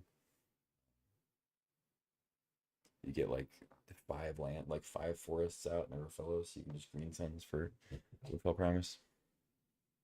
Not bad. Next we have Pest Infestation. A really, really solid new addition, relatively new addition to the cube. Another artifact enchantment removal thing, but it leaves behind a bunch of pests, which is really nice. So like Force of Vigor being an instant is cool, and being able to cast it for no mana is really nice. But Pest Infestation is so good to leave those pests behind and have the versatility of getting like a whole bunch of them. Like if you just have a bunch of mana, or if it's late game, you're kind of both top decking play it for like 7, get a bunch of pests, blow up a couple things. It's pretty sweet, pretty swingy card. Um, and then even playing it like on turn 3, blow up something like a mana rock or something like that, and then natural order on your turn with like sacrificing a pest. And if you didn't want to sacrifice like a good creature, you know, because they are green. Next we have Channel, just a kind of a combo card. Strictly, it's I mean, I guess I don't know. I guess it's technically a combo card. It's the combo being it and a big thing. That's the combo basically. You can do some other cool stuff with it though. You can channel to kind of churn through some other cards. If you have ways to draw cards or like the One Ring or something like that, you know, you can channel with multiple things. But one of the best combos with it is just to play Emrakul. So you just play channel for 2 and then pay 15 life and then play Emrakul, win the game. Yeah. Anyway, it's not my favorite card, but some people think it's really good. Finale of Devastation is back. It's another sort of Green Sun Zenith type thing, except it doesn't have to be a green creature. And if you go crazy with it, your creatures get +X and gain haste. So if X is 10 or more. The other little thing that's different from Green Suns is you can actually get creatures out of your graveyard, which is sometimes relevant if there's a specific card you want that they got binned. Regrowth is back in. Pretty cool. I like Regrowth. 3 visits. This is just like, what is it? Nature's Lore, I think. 2 mana, search for a forest, put into play. Not tapped or anything. It's just put into play. And you can go get like duels with it too. It doesn't have to be a basic forest. So pretty sweet. Full ramp card. Next we have Eureka, kind of a show and tell type card, except even more heinous. Can be pretty crazy. It's definitely a fun card. You know, it can lead to some crazy game situations. But I wouldn't say that it's like a good card. You know, I don't think it's a card that would lead to the highest win rate typically. But it is fun and cool. Natural Order, on the other hand, I think is a very good card. Can get disrupted, and sometimes you kind of get owned because you know you're sacrificing a creature to play it, and then if it gets countered or disrupted, you're out multiple cards. But you can also just kind of win the game on the spot. In a lot of cases, you Natural Order for Atraxa or Woodfall Primus or Vaultborn Tyrant or whatever. Got Mox Emerald, of course. Birthing Pod is back in. That's interesting. We'll see how good that is. Pod, I mean, I don't really want to go through the whole thing. It's about sacrificing creatures to get a creature that's like next on the curve. So like you sack a 3-drop to get a 4-drop. It's pretty cool. Ideally, you want cards everywhere on your curve. Handful of 1s, 2s, 3s, and 4s, and 5s or whatever. So you can kind of scale up as the game goes on. You can have a couple combos in there too. Kiki Jiki can be good with Pod. Stuff like that. You usually want ETB effects because you're going to be sacrificing that creature more often than not to Pod again. You know, stuff like Thragtusk is good. I don't think Thragtusk is in this iteration of the cube. I didn't see it, so. But, you know, stuff like that. ETB or death triggers. Got Isika's Chariot is next. 4 mana 4/4 vehicle makes 2/2 cats when it comes in. And then when it attacks, you can make a copy of a token you control. So usually it's just a cat, but sometimes it's something else, like a Urza token. Now we got Exploration and Fastbond right next to each other. Similar effects. Fastbond, of course, is more powerful. But Exploration is also good, and you don't lose life. So there's that. But yeah, Fastbond can just go crazy. I mean, with Zuran Orb, Crucible, Zuran Orb, Ramanop, stuff like that. Sylvan Safekeeper. Upheaval, it's great with. Courser, like I said, Oracle. All that stuff. It's good with draw 7s too. It's good with like Time Twister, Time Spiral. Utopia Sprawl, another enchantment. It's more like a mana dork. It's good with Arbor Elf, like I mentioned. Birthing Ritual, 1 and a green enchantment. I haven't seen this one. At the beginning of your end step, if you control a creature, the top 7 cards, you may sack a creature. If you do, you put a creature with card with mana value X or less. X is 1+. 1+ the sacrifice creature's mana value. Okay, so it's like a upkeep birthing pod effect. I see.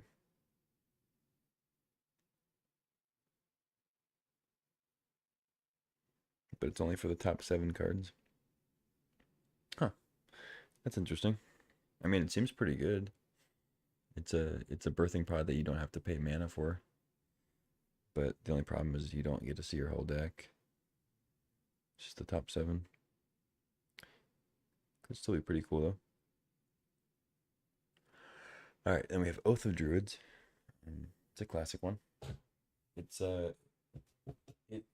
I mean, I wouldn't put it very high up as far as like the best cards, but it is a powerful card in the right deck. It's definitely a build around. You just put a few big, huge creatures in your deck and no other ones, and you hope your opponent plays 1 or 2 creatures. And then you have Survival of the Fittest next. Another sort of creature combo card can work in reanimation strategies, but also any kind of like creature combo that you're trying to assemble. We have Sylvan Library, a good like card advantage thing for green, which doesn't usually have a lot of card advantage. Can be used in combo decks like Splash Green for maybe like a regrowth and a Sylvan Library to enable Storm or whatever other little combo thing you want to do. You don't usually end up playing it in like a deck that's trying to play creatures and attack, you know. Looks like the Signets are back. I think in general the Talismans are just better, but they're bringing the Signets back. I think just for nostalgia because that's what they used for the longest time. But I think the Talismans are better because you just play them for 2 and you can immediately still tap them for 1. You can play another like 1 mana artifact or pay a life and play Spell Pierce or play Swords Plowshares, something like that. Bolt.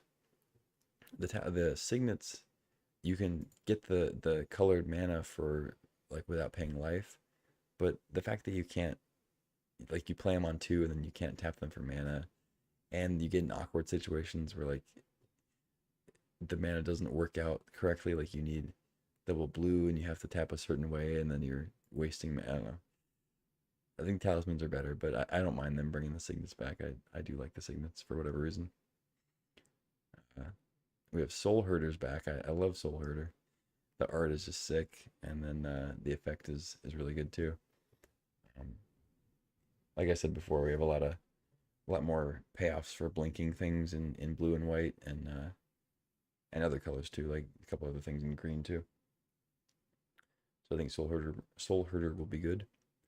We have Teferi Time Raveler.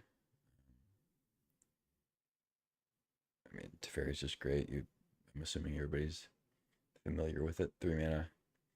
Planeswalker, you can minus to bounce a thing, draw a card, and then it makes everything your opponents cast sorcery speed, which is super good in cube. The next one, it looks like another mystery booster card. Wrath of Finkel.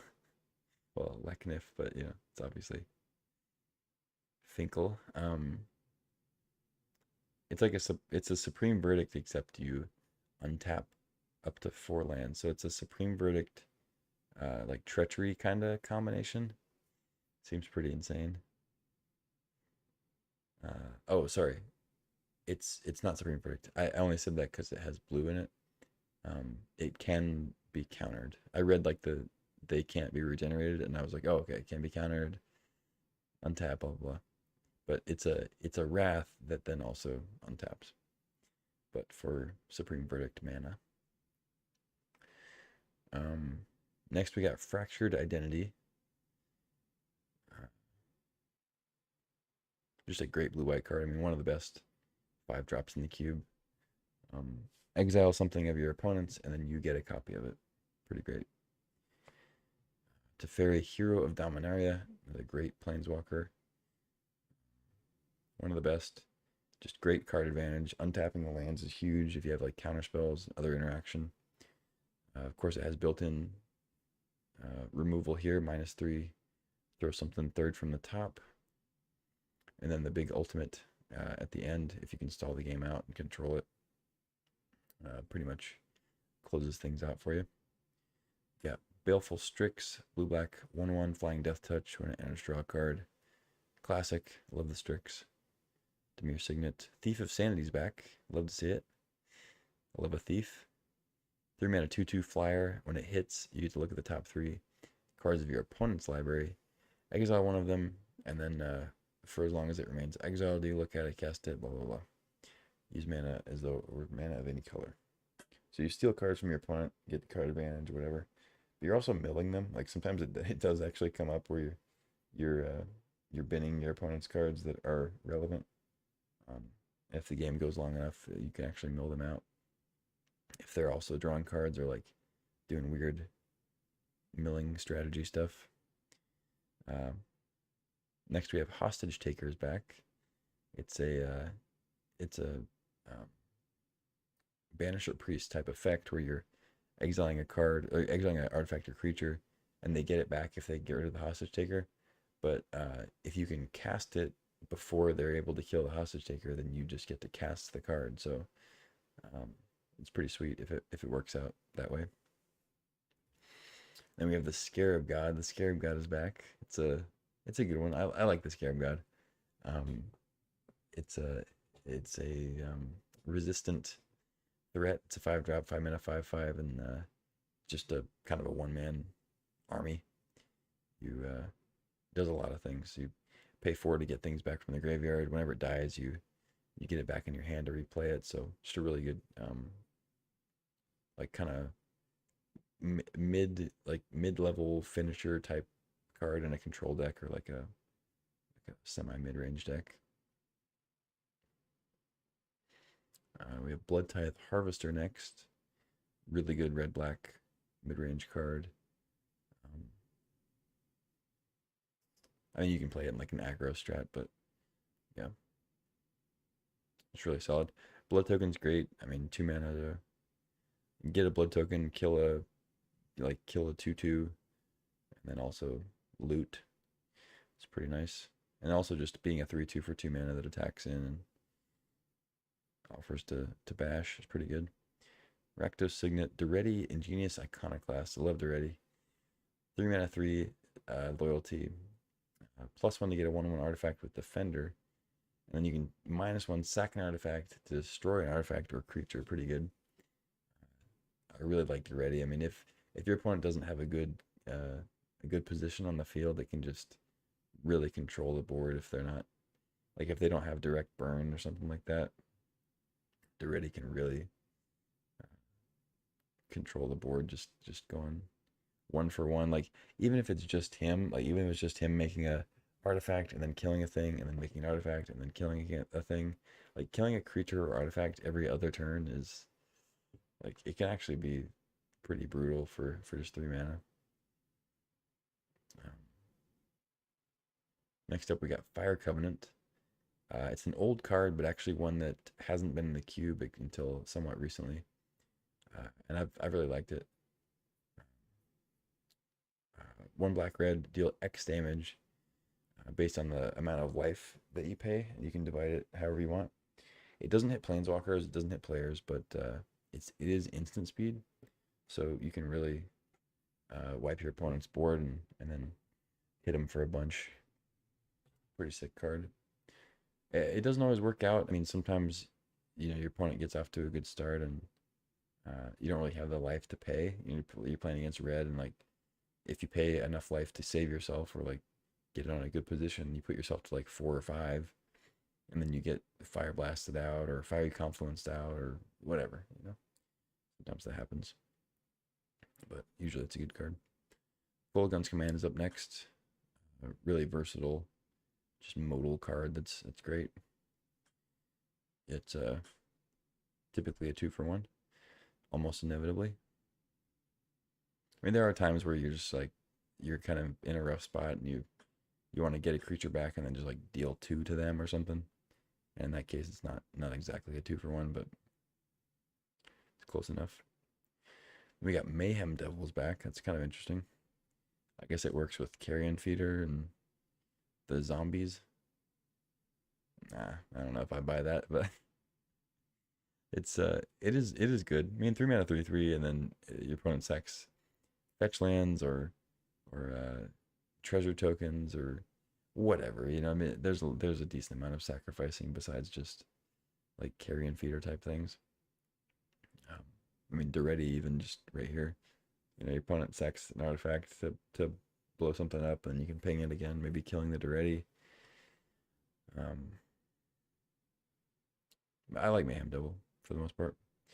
Orcish Lumberjack is back. Speaking of sacrificing things, or sorry, not back. It was still in the cube. But yeah, a single red 1/1. Sack a forest to add 3 mana of any combination of red or green. So you play this on turn 1. On turn 2, if you play another land, you can tap for 2, sack a thing for 3. So turn 2, you can have 5 mana potentially. It's at the cost of sacrificing a land, but you can play a 5-drop on turn 2, which is pretty good. Or in the case of Minskin Boo, you can play a 4-drop. It's obviously not utilizing all the mana you could produce, but Minskin Boo is pretty sick to drop on turn 2. So Lumberjack has the potential to really pull off some crazy plays, but I still don't think it's like a super powerful card unless you have the right build for it, because it's in that kind of awkward place where it's a red 1-drop that you want to play on turn 1, but you also need to have a forest. So it's like if you don't have Taiga or Stomping Ground, it's sometimes hard to consistently pull that off. We have Gruul Signet, of course. Wrenn and 6 is great. Just solid card, 2 mana. Land synergy stuff. Ping little, white 3/1s. Pretty solid. Kills Thalia. Got Huntmaster of the Fells. This is a man. Boomer centric cube. Look at him. That is a boomer. 2 red green, 2/2. When it comes in, you get a 2/2 wolf. You gain 2 life, and then it's the old Innistrad flip where at the beginning of each upkeep, if no spells were cast at all, then you transform it. So transforms into Ravager of the Fells, which flips into a 4/4 Trampler, and it deals 2 damage to an opponent, 2 damage to a creature they control. Pretty cool card, but it's just one of those that doesn't quite do enough compared to other cards. So sometimes it kind of falls by the wayside, but we'll see. I like it. I do like the card, but I don't know. Escape to the Wilds is next. 5 mana. Red-green card advantage here. Exile the top 5 cards. You can play them until the end of your next turn, and you can play an additional land this turn. Pretty cool. Dragonlord of Tarka. Just another big green body. Pretty good to reanimate. Pretty good to sneak out. Not the best to flash. I mean, if you really need to flash it out, I guess it does do some work. But ideally, you're not using your flash on Dragonlord of Tarka unless you're subsequently reanimating it. But yeah, pretty good sneak attack thing. Natural order.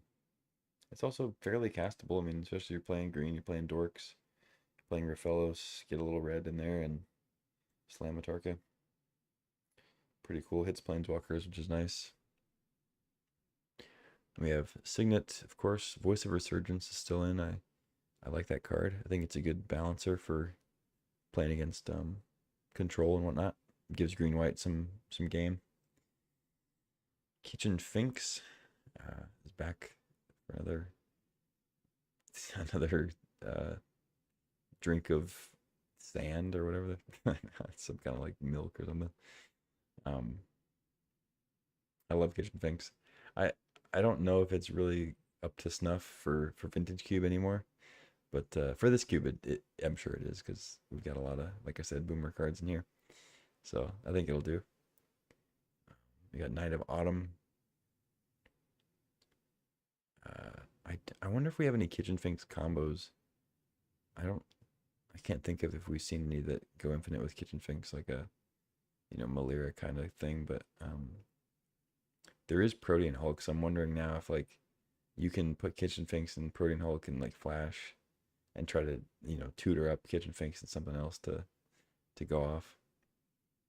Um, anyway, uh, Knight of Autumn, pretty good Reclamation Sage thing for the cost of having to be green white gives you the option of gaining 4 life or putting 2 counters on it instead of just blowing up an artifact or enchantment.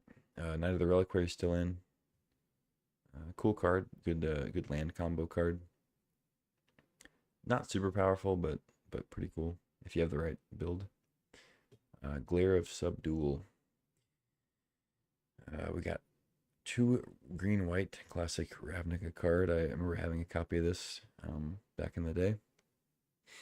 Tap an untapped creature you control, tap target artifact or creature. So it's sort of like an opposition, except you don't get to tap their lands, which is kind of the most powerful part of opposition. But it's still pretty good, especially like green-white deck that has creatures to spare. You can just tap their blockers down, get in with 1 or 2 creatures of your own, and then in the case of like Questing Beast, which has Vigilance, or Elder Gargaroth, whatever, you can just get the beats in and then also tap down their attackers so they can't like crack back or whatever. Or you let them attack and then tap down their blockers and have more to attack with the next turn, It still works. Next we got Signet, and then brings us into the black-white cards. Tidehall of Sculler, just great hand disruption, Brain Maggot type card. Lingering Souls, super solid. 3 mana, make 2 1/1 spirits, and then flashes back. So it's one of those that like if it gets milled or you get to loot it away or something like that, you still get value. Lurrus, just a great card, especially if you can get it early. You can build the deck around it to make it your companion. You should know about Lurrus at this point if you're watching this. Vindicate, 1 white black.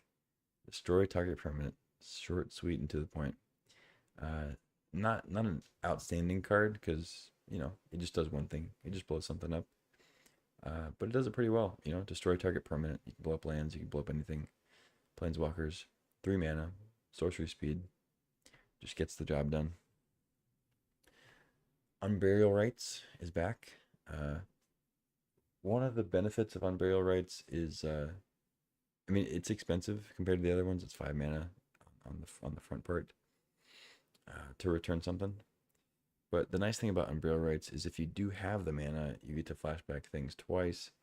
And then also there's the benefit of putting it in your graveyard with something like Gifts Ungiven or Intuition or something like that. You can discard Unburial Rites, and if you have the white mana for it, you're kind of getting some card advantage by seeking out your recursion spell and your creature. So like if you Gifts Ungiven for Unburial Rites and the creature, you throw them both in the yard, and then on your next turn you have the recursion spell and the creature there to go search up. So that's kind of the the trick with Unburial Rites that makes it good enough to be in the cube. I don't really buy it. I don't think it's quite good enough, but it at least doesn't cost any life or it's just a straight up recursion spell. So that's kind of cool. Next we have a recursion target, an Ashen Rider, 8 mana, 5/5 flyer. When it enters or dies, exile target permanent. Pretty cool. It's a classic recursion thing. Kind of get bumped out by the other ones, rightly so. But it is another flash thing. So flash is just getting better.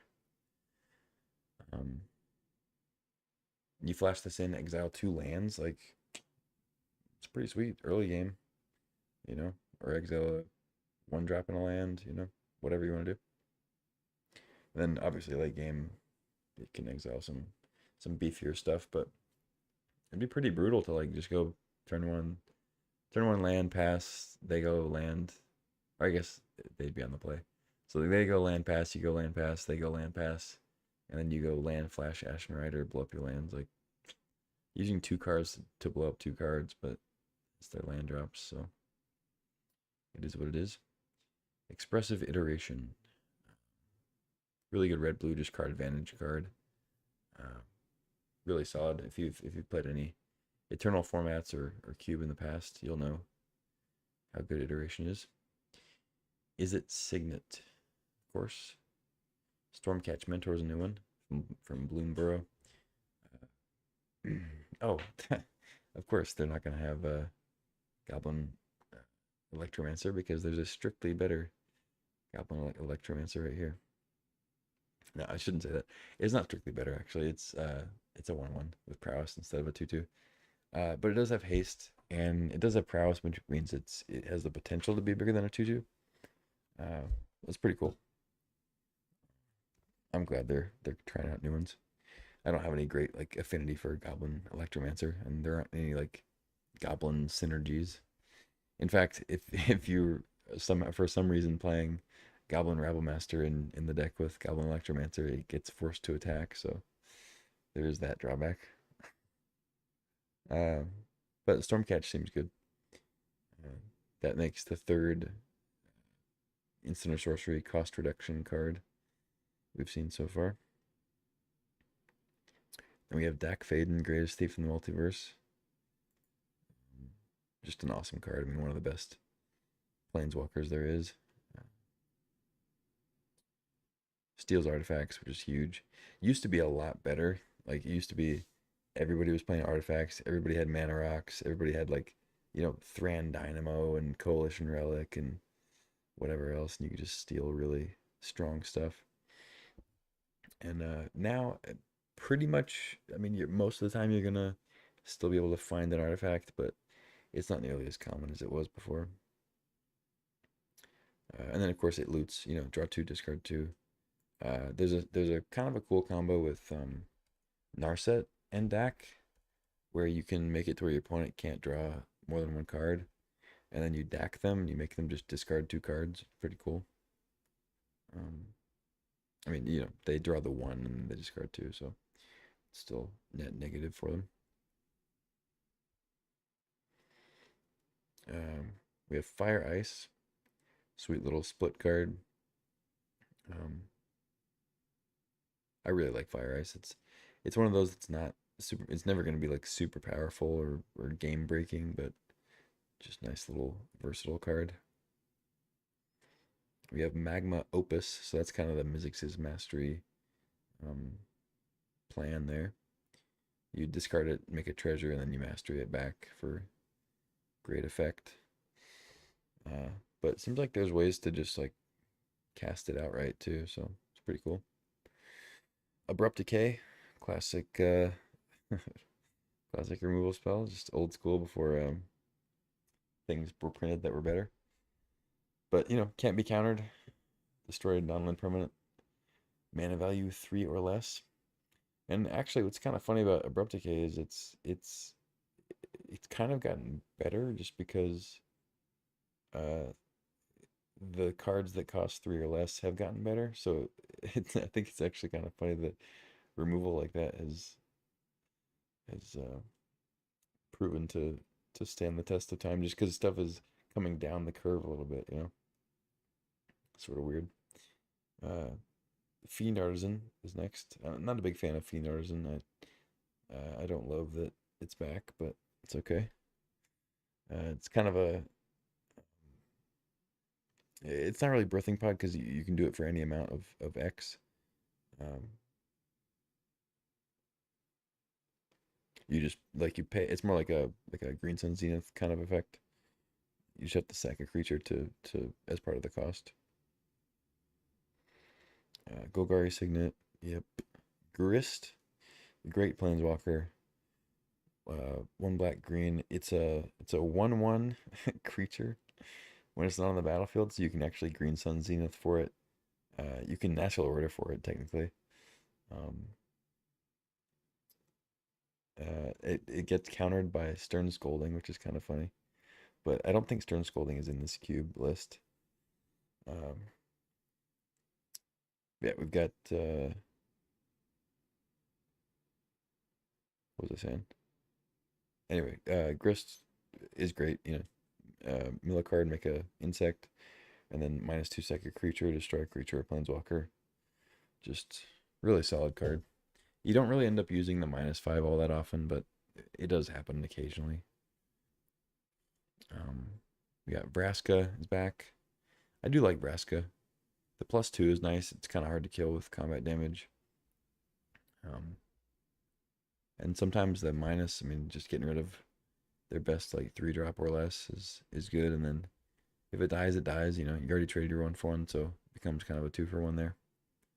And then if you have the time, +2ing for sack a permanent, draw a card, gain a life is not bad. Especially if you got something like Bitter Blossom, if you have time to grind. And then of course the ultimate, if you can get up there, is potentially game winning. But vintage cube games don't, you can't really reliably just throw out your 4-mana planeswalker and then hope to grind out the rest of the game for 4 turns. Because cards like Figure of Destiny exist.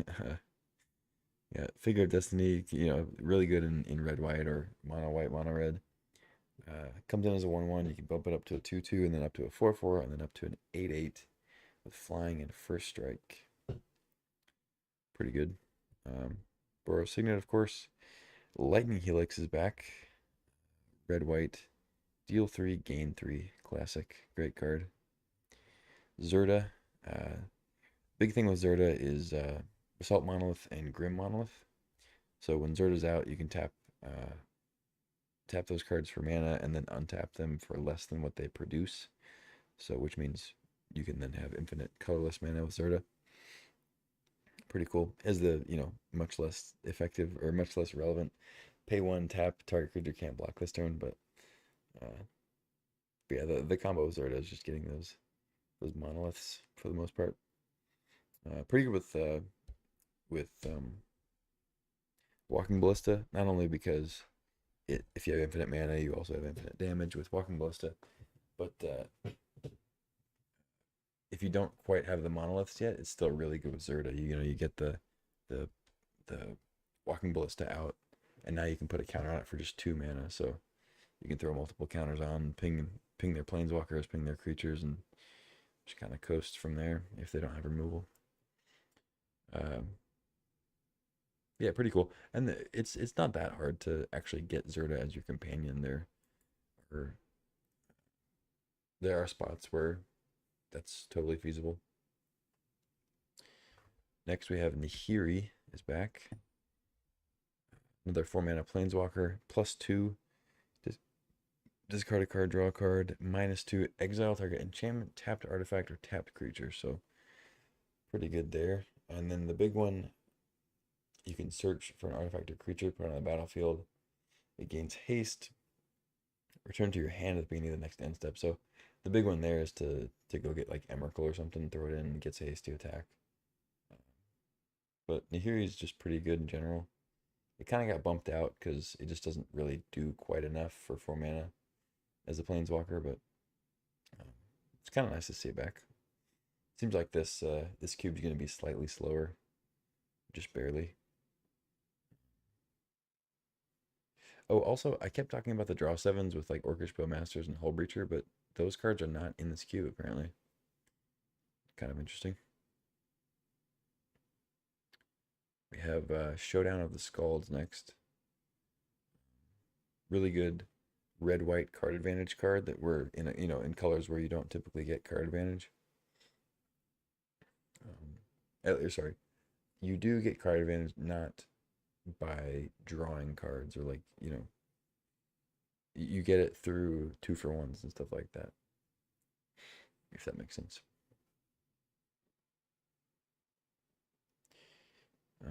Yeah, good card.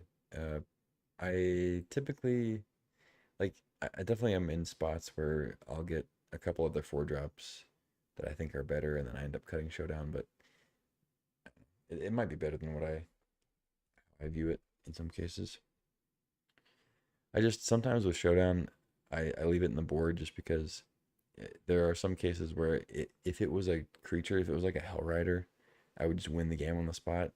Whereas, Showdown, it is good. It gets you a lot of card advantage. But in a lot of matchups, it's like if your 4 drop isn't dealing damage to the opponent in red white, it's like, what are you doing? You know? But against a control deck or something, if you can slam a Showdown and get 4 extra cards against somebody who's trying to like 1-for-1 you, could go pretty well.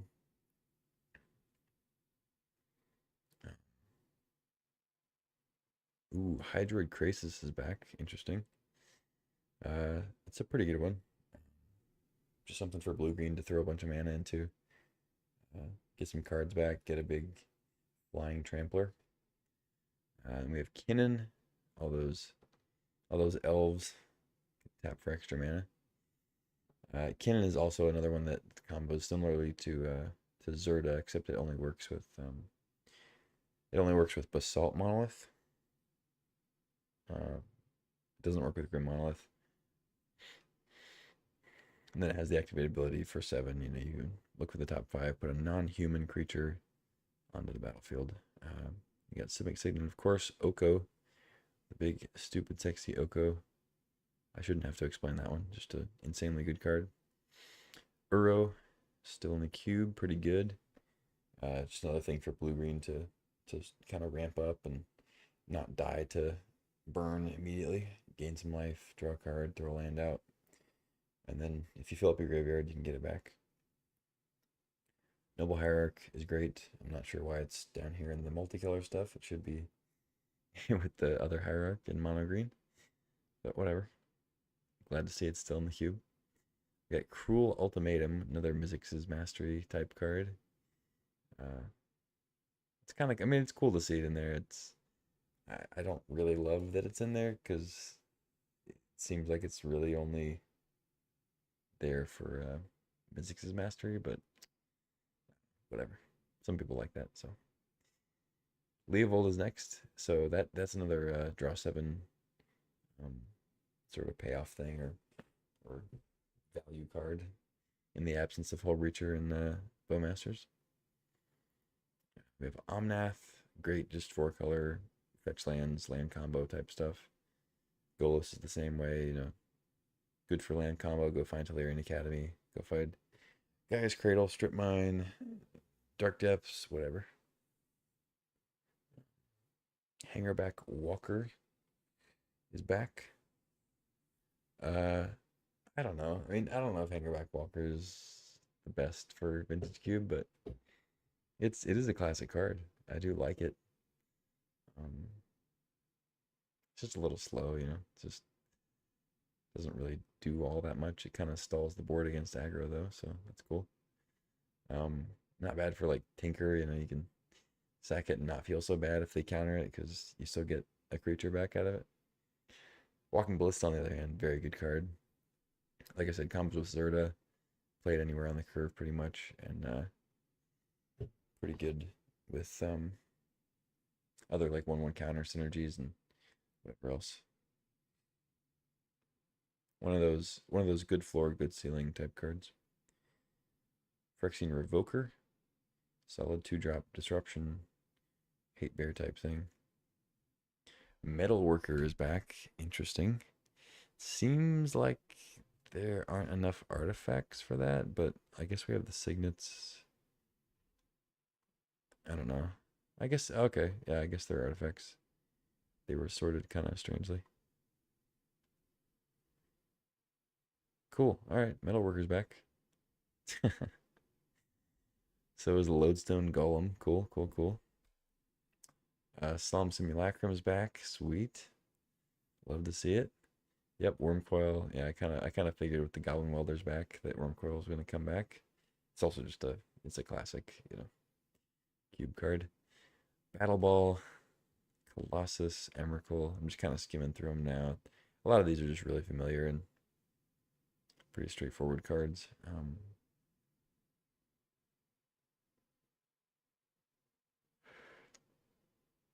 All right, now we get Emrakul the Promised End back. That one hasn't been in the cube for a little while. It's the one that gets reduced in cost based on your card types in the yard. So it can be as low as like a 7 drop. Or I guess technically like a 6 or can it be a 5 drop? I don't think it can be a 5 drop in this cube, but I think technically it could be a 5 drop. Um, I think the best it can be in this cube is probably 6.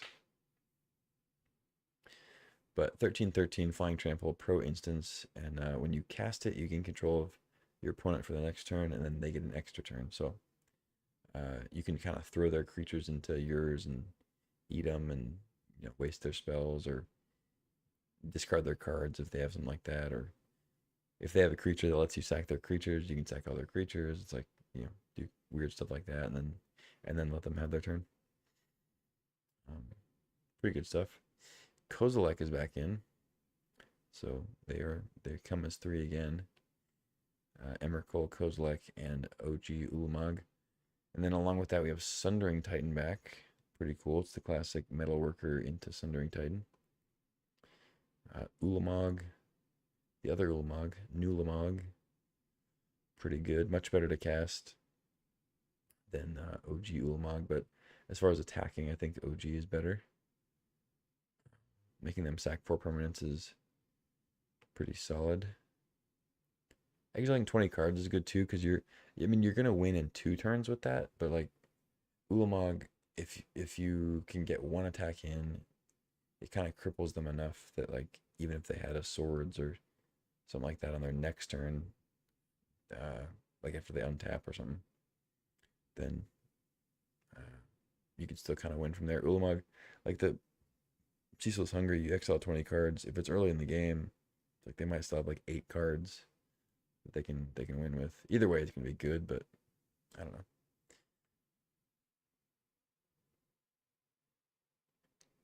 Karn, Scion of Urza, 4 mana, 5 loyalty, pretty good.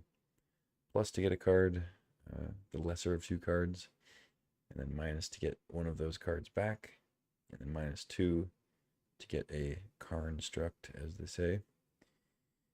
Creature that gets bigger for the artifacts you have. Ugin is back, old Eugene. Man, I love Ugin. Black Lotus, yeah, whatever. Chrome Mox. Chrome Mox is always solid. Everflowing Chalice, just good mana rocks. Lion's Eye Diamond, great with Underworld Breach, Brain Freeze. Same with Lotus Petal. Mana Crypt is insane. Mishra's Bauble, good with Lurrus, good with Dragon's Rage Channeler, like it is in Modern. Got Mox Diamond, yeah, just a bunch of mana rocks. Zuran Orb, I've talked a little bit about some of the combos with that. Titania, Fastbind, Crucible, and whatnot. Balance. Candelabra is in, which is good with Tolarian Academy. It's technically good with Gaia's Cradle, but I don't imagine that like I'd really want Candelabra in a deck where I also have Gaia's Cradle. It's typically just Tolarian Academy, I think. Maybe another land that has like tapping utility of some sort. We got Cursed Scroll is back. That's kind of a surprise. That's a big throwback for sure. So you name a card, target opponent chooses a card at random from your hand. If they choose the named card, it deals 2 damage to a creature or player. So, obviously it's the best when you just have like 1 card in your hand. Because you just name that card, they reveal it, and you get to ping something. But there are definitely a lot of spots where it just does nothing for 3 mana. And you had to reveal a card to your opponent. But it's in the cube, so here we go. Mana Vault, another good mana rock there. Relic is back.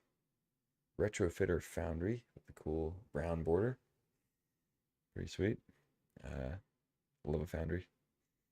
It's one of those, infinite mana sinks for stuff like Zerda.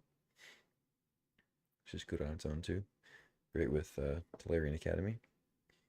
And then Sensei's Divining Top has that combo with Bolus Citadel, and I don't think there's Mystic, or I don't think Mystic Forge is in here. Oh no, it is in here. Okay, so it combos with Mystic Forge too. So uh, Divining Top is slightly better in this cube now. Um, and it's just generally good. You know, if you're trying to combo or trying to do artifact stuff, it's pretty solid. Shadow Spear is good.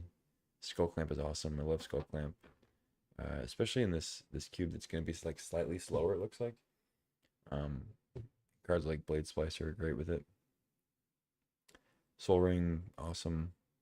Grim Monolith I've talked about. Lightning Greaves, great with Nadu. Nadu's not in this cube, but I'm sure when they redo it, Nadu will come back. Greaves will be good again, but it's still decent, you know. It's nice to throw the Greaves down, play a creature, throw it on, give it haste, give it Shroud, you know. It's one of those where when you have momentum and you're winning, Greaves is pretty good at keeping you on the winning train. It's not good when you're behind. You know, giving something Shroud could be decent, but it's not a very good card when you're at all behind. But you know, it's good if you got like big creatures you're trying to reanimate. You can throw them on, give them haste. Pretty cool. Pentad Prism, good in combo decks. Smuggler's Copter, just a awesome card, aggro or mid range. Jitte, great against creature decks. One of the best cards against creature decks. Winter Orb is back. One thing to note about Winter Orb and Urza is if you tap your Winter Orb for mana, you can untap your lands. I believe, or I might be crazy.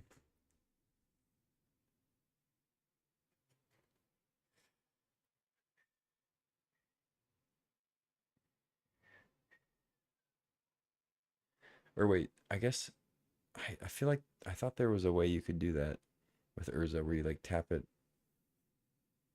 I don't know. But I guess there's not really a time to do that, right? Because it's on your untap step. Hmm. For some reason, I thought there was a way to tap it.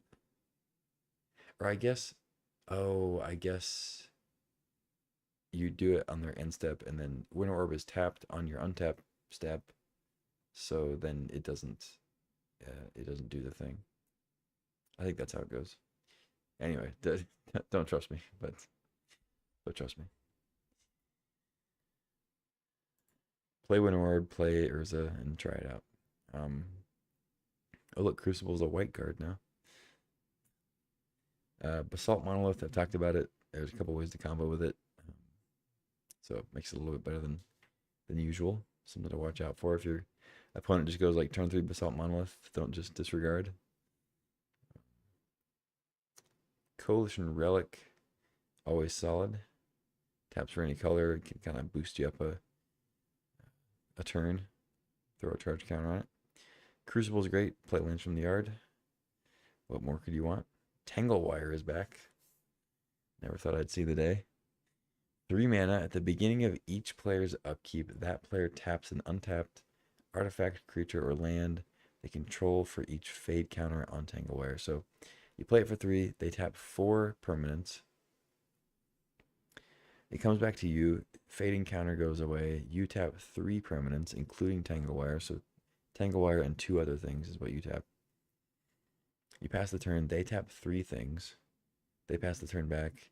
You lose a counter. You tap Tangle Wire and 1 other thing. Winter Orb. No. You don't want to do it before their turn. But you know, then back and forth like that.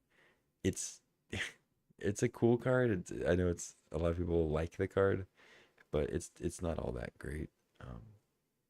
It can be good though. There's some cases where it really locks the board down.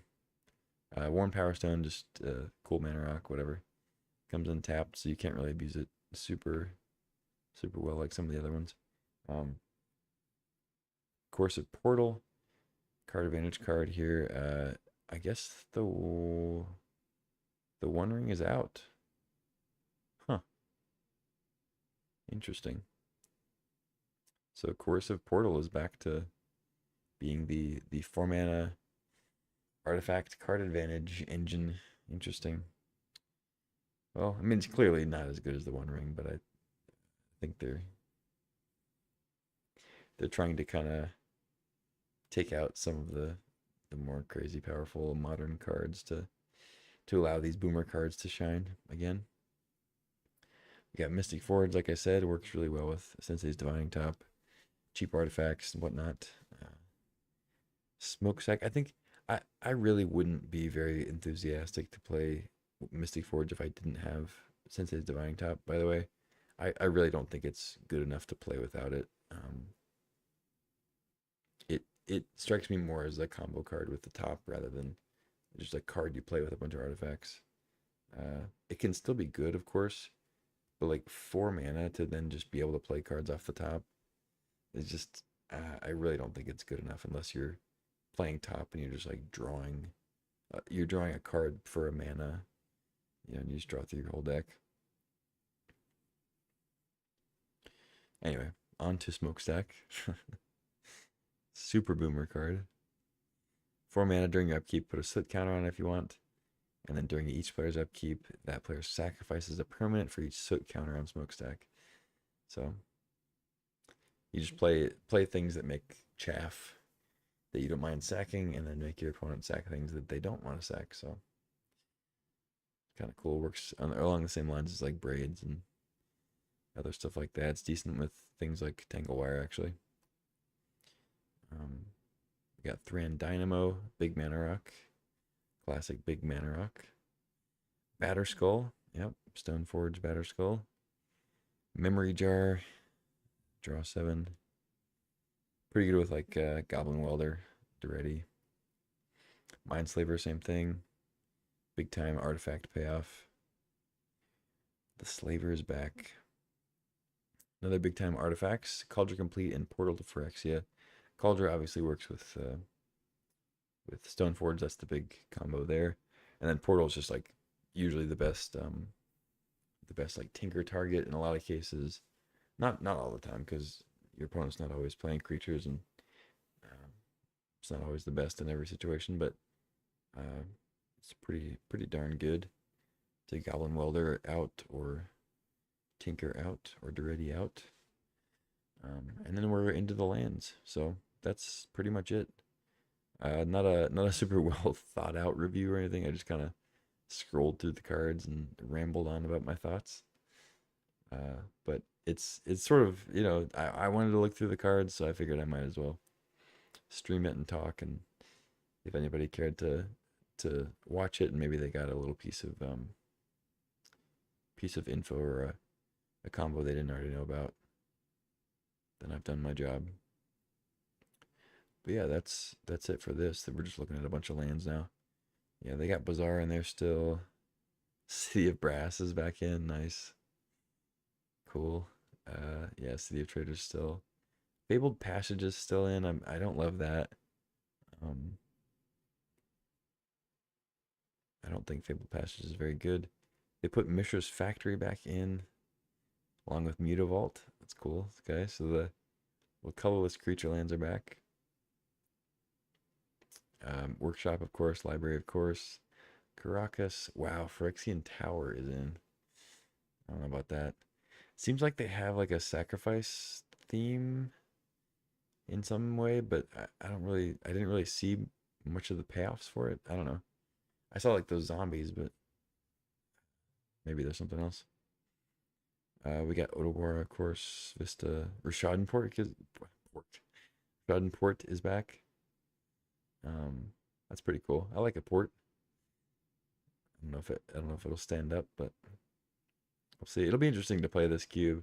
I've actually really been wanting to go back and play like some old school cube lists, and this might just scratch the itch. I mean, it's got a lot of old cards that like I'll be nostalgic for, and has a good sprinkling of the newer cards to still keep it like at least close to the power level that we're now used to. So we'll see. See how it goes. I don't see like I can see cards that I know will be last picks. Like I already know cards that will be the last ones in the pack a lot of the time. You know, Jackal Pup, Smokestack a lot of times will be at the end, even though some people like to play it. Unburial Rites will probably be like cards like that that'll still I know be at the end of the packs. Um, but I think for the most part, they're not gonna like the way that they did it. They're not gonna miss on a whole archetype like they kind of did with the dredge stuff, like the Vengevine, Bloodghast, the Root Wallow stuff, like the Madness stuff. Like that whole archetype kind of missed. Um, it wasn't abysmal. You know, you could play the archetype and do well. You can get Bazaar Baghdad and get the Root Wallows and go nuts. Uh, but this is what I guess what I'm trying to say is this is a much more safe cube format as far as not missing on anything. Like these are tried and true archetypes that like are gonna compete. They're gonna be good, uh, and there'll just be kind of those cards at the end of the pack that that are kind of the clunkers for each archetype. But there aren't gonna be entire uh, sets of cards that are constantly being picked last because the whole archetype didn't work. You know, so if that makes any sense. But yeah, I like it. I like it. I'm really excited to play Wildfire again. Um, we got some Storm stuff back. Mono Red looking good with Goblin Guide again. I don't love Jackal Pup, but I understand why it's there. I get it. Yeah, good stuff. Cool. Yeah, I'm looking forward to playing this. I'm wondering if they're gonna have 64 player events. I would love it if they did. But if not, I'm ready to just jam some leagues and record them this time. That is it for the stream. It just struck midnight, so before I turn into a pumpkin or whatever, I'm gonna get off of here. But thanks for watching. If you're watching the VOD, you you can stop the video at any point and write in the comments how stupid I am for saying whatever I said about a specific card that you like. Uh, but yeah. Anyway, thanks for watching and subscribe if you're not subscribed. That would help me out, and you can catch the videos once I start posting them. Cube goes up in about 5 days, so I'll start playing and edit up those videos, post them, and they'll be there for you to watch. So until then, take care. Adios.